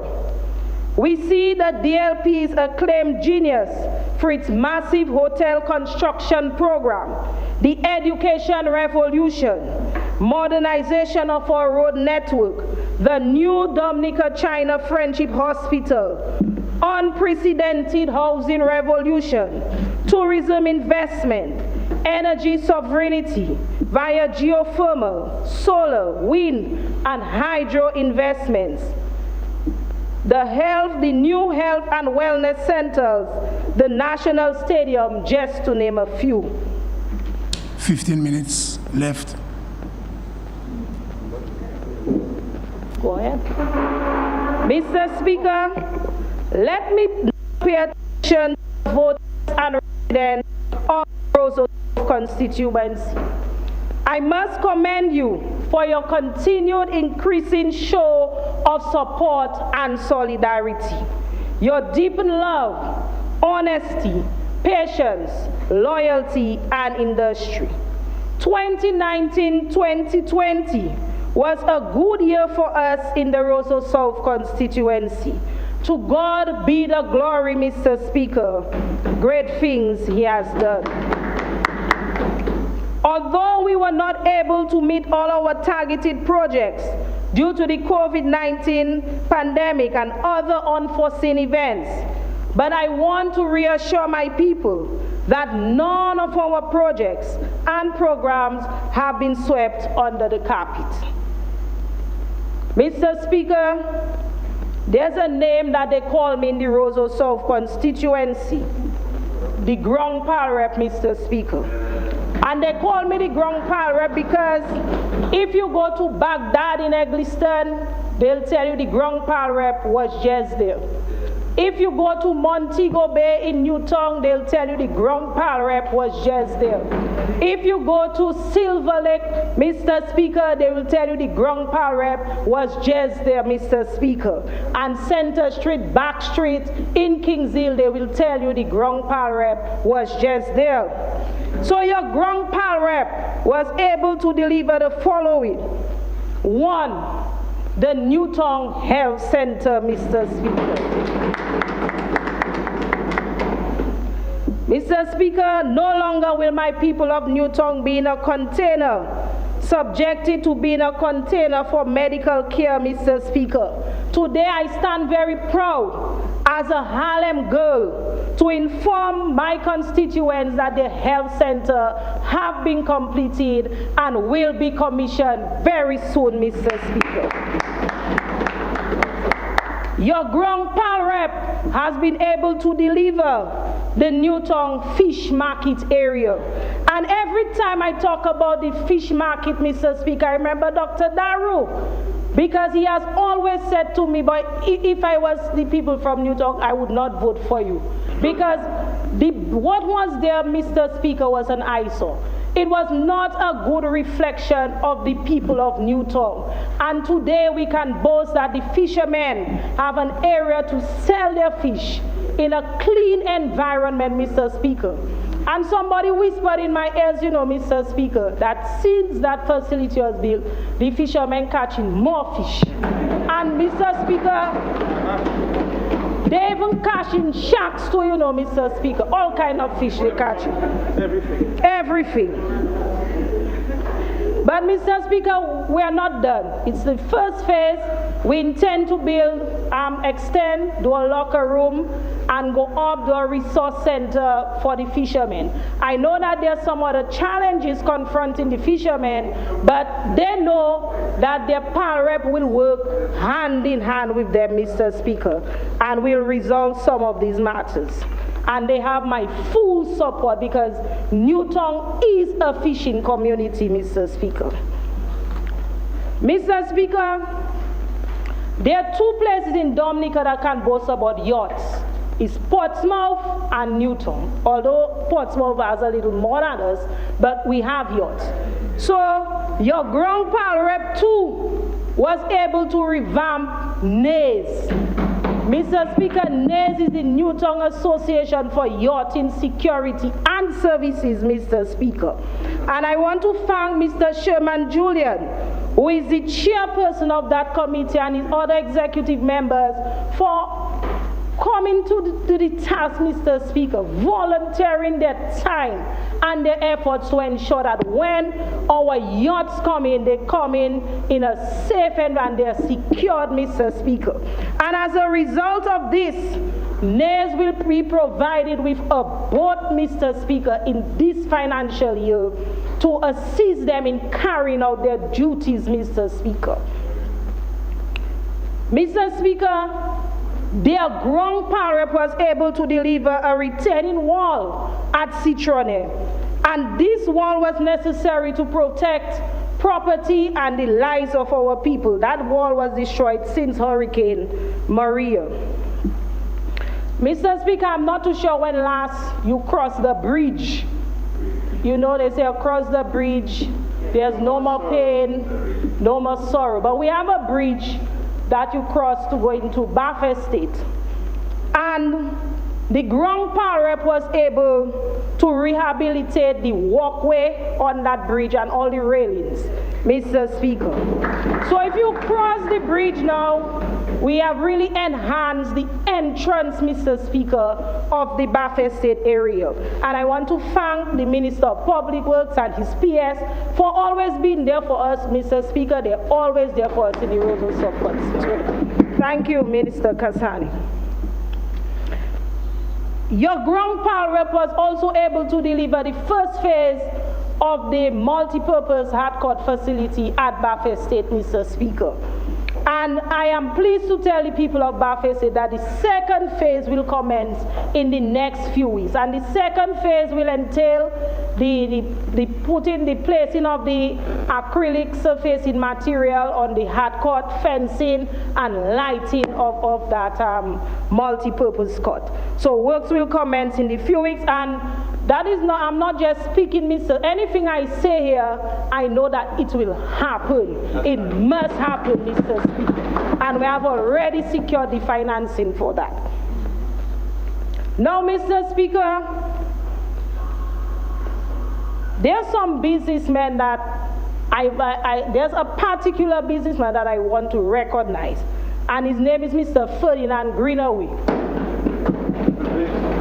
Because he's always willing to assist in the community, Mr. Speaker. And he and I had a discussion as it pertains to Silver Lake and an area for the children to play. Because I recognize, and every time I come in this area, they're always kicking their balls and they're so close to the apartment. And so he volunteered to do a playing field for the children of Silver Lake. We have already begun works. There was a little delay, Mr. Speaker, in terms of the material, but works will commence very soon, Mr. Speaker, on the playing field in Silver Lake. And while I am on Silver Lake, Mr. Speaker, there are some people who do not have the best interest of the people of Silver Lake. We remember what they used to call the people, the Silver Lake. This was the Dominica Labour Party who changed that from Fly City to Silver Lake, Mr. Speaker. And the people of Silver Lake know that it is the Dominica Labour Party government and their Pal Rep that have their back. There are people who are coming into Silver Lake and portraying negativity in Silver Lake, Mr. Speaker. But they have never once come to Silver Lake to film the beautiful plants that the NEP workers have planted on the side of the road, Mr. Speaker.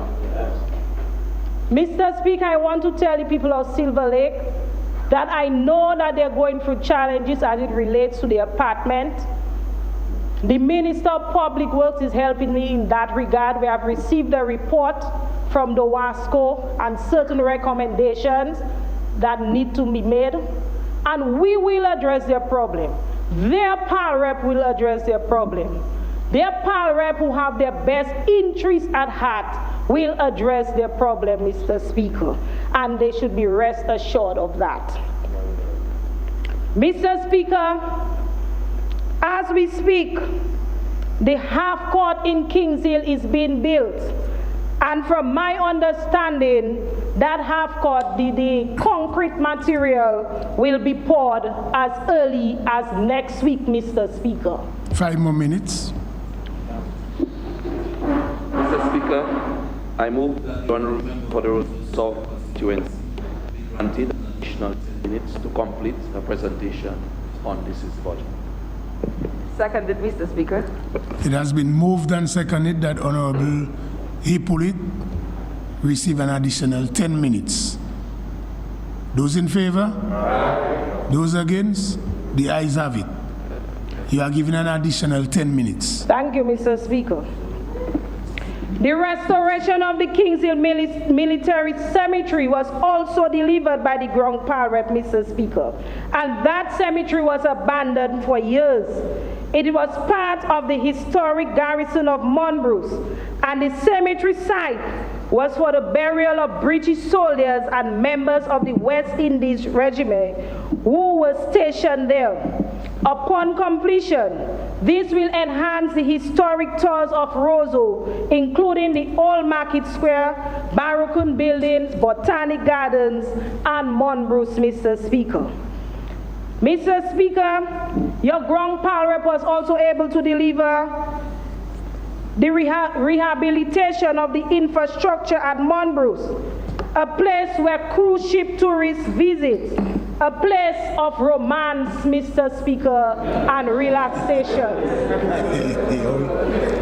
Mr. Speaker, and my minister, Honorable Dennis Charles, said that she's going to add another pillar to our 5 pillars in the ministry, romance in Dominica.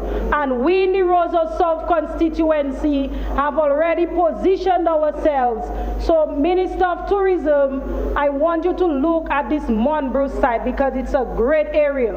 And I just want to invite my dear friend and the Minister for Foreign Affairs, Dr. Daru. When you're ready to engage Dr. Daru, this is a perfect area for you to come, Dr.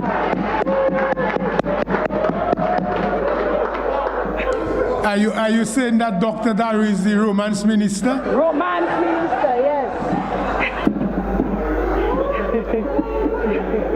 Mr. Speaker, the Lubia playing field has been graded, Mr. Speaker, and works will continue on the Lubia playing field in the first quarter of this financial year. Several roads in the constituency have been rehabilitated. Let me start with the 4-Hour Road. I want to commend the residents there for their efforts in the rehabilitation of this road. Ms. Anna Girodel and the residents for committing to the task. I ensured that they received the necessary material, Mr. Speaker, and they executed. The Leopoldville entrance road was done by Mr. Kelvin Jack and his team. Job well done. We also saw the rehabilitation of the Wallhouse Main Road and the road leading to the Kings Hill Baptist Church. I want to thank the Minister of Public Works again and his PS for their continued support to us in the Roseau South constituency. Mr. Speaker, housing still remains a priority for me in Roseau South. In 2019-2020, we continue to build homes for the less fortunate, put roofs over their heads, and distributed much-needed windows and doors.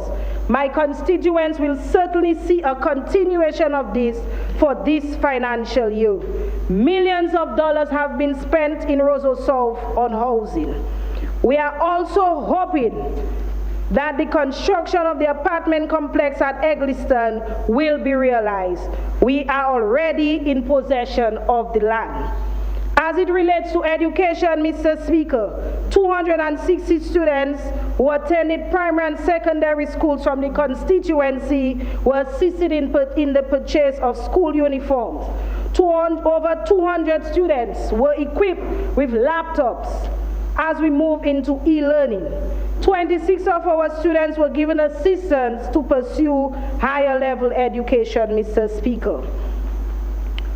I also learned that the Newtown Primary School had no school feeding program, and when I approached the Minister of Education, that was a reality in last financial year, 2019-2020, and a school feeding program will also be implemented at the Girodel Primary School in this financial year.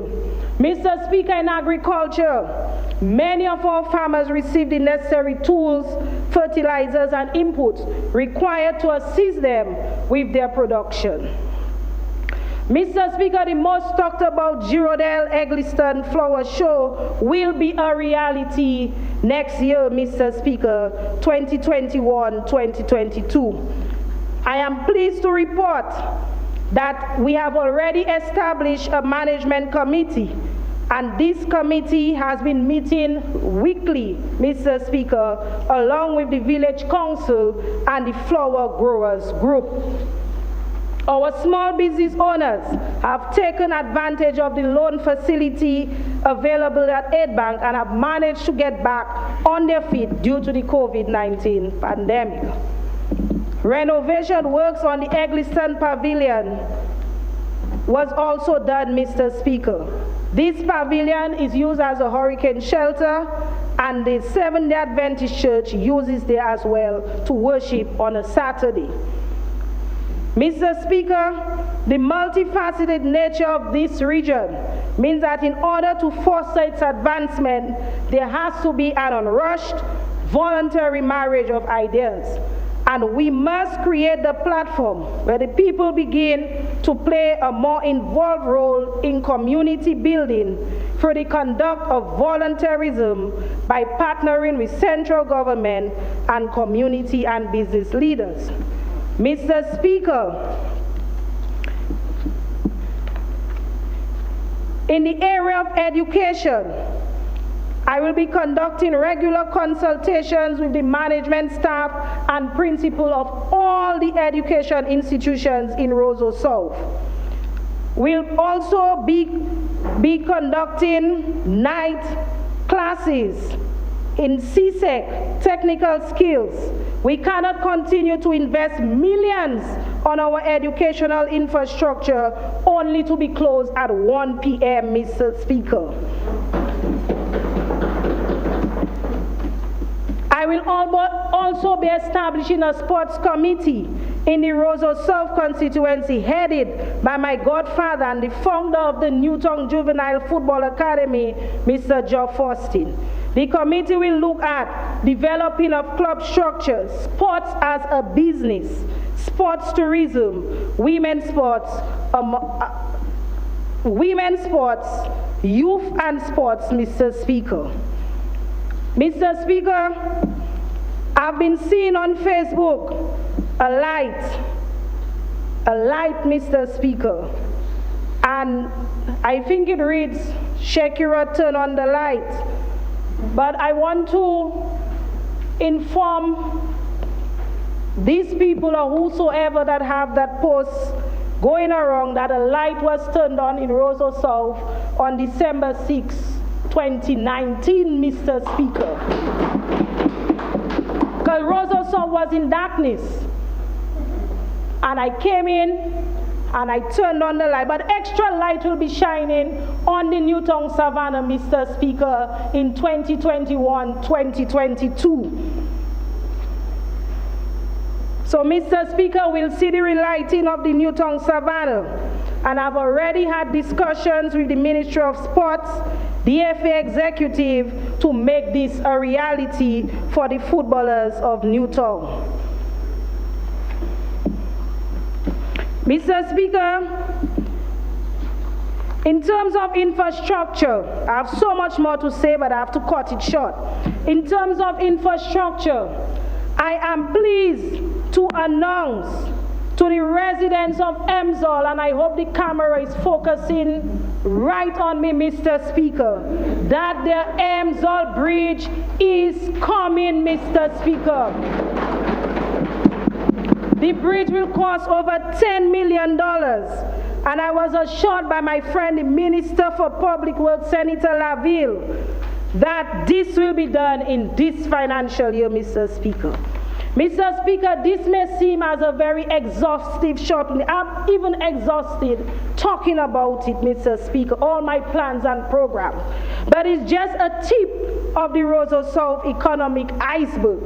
It contains progressive demands, which are inclusive of very key aspects that are contained in my plans for the sustainable development of my constituency, Mr. Speaker. We do have what it takes to surmount the challenges that are placed before us, whether they're natural or man-made, because the God of Israel is on our side. The COVIDization of the world is upon us. But let us not be crippled with fear. Our faith in God is a must, be our weapon of choice. We must remain prayerful and thankful and humble and hardworking, and our harvest shall be plentiful. The outstanding leadership of our Honorable Skerrit has inspired this nation and beyond to deal with moments like these. He is the greatest leader, Mr. Speaker, of all times. Mr. Speaker, we are moving forward. We are not turning back. Dynamic Dominica is unfolding right before our very eyes. Forward ever, Mr. Speaker, backward never. Mr. Speaker, I want to support this 2021-2022 budget wholeheartedly. I thank you.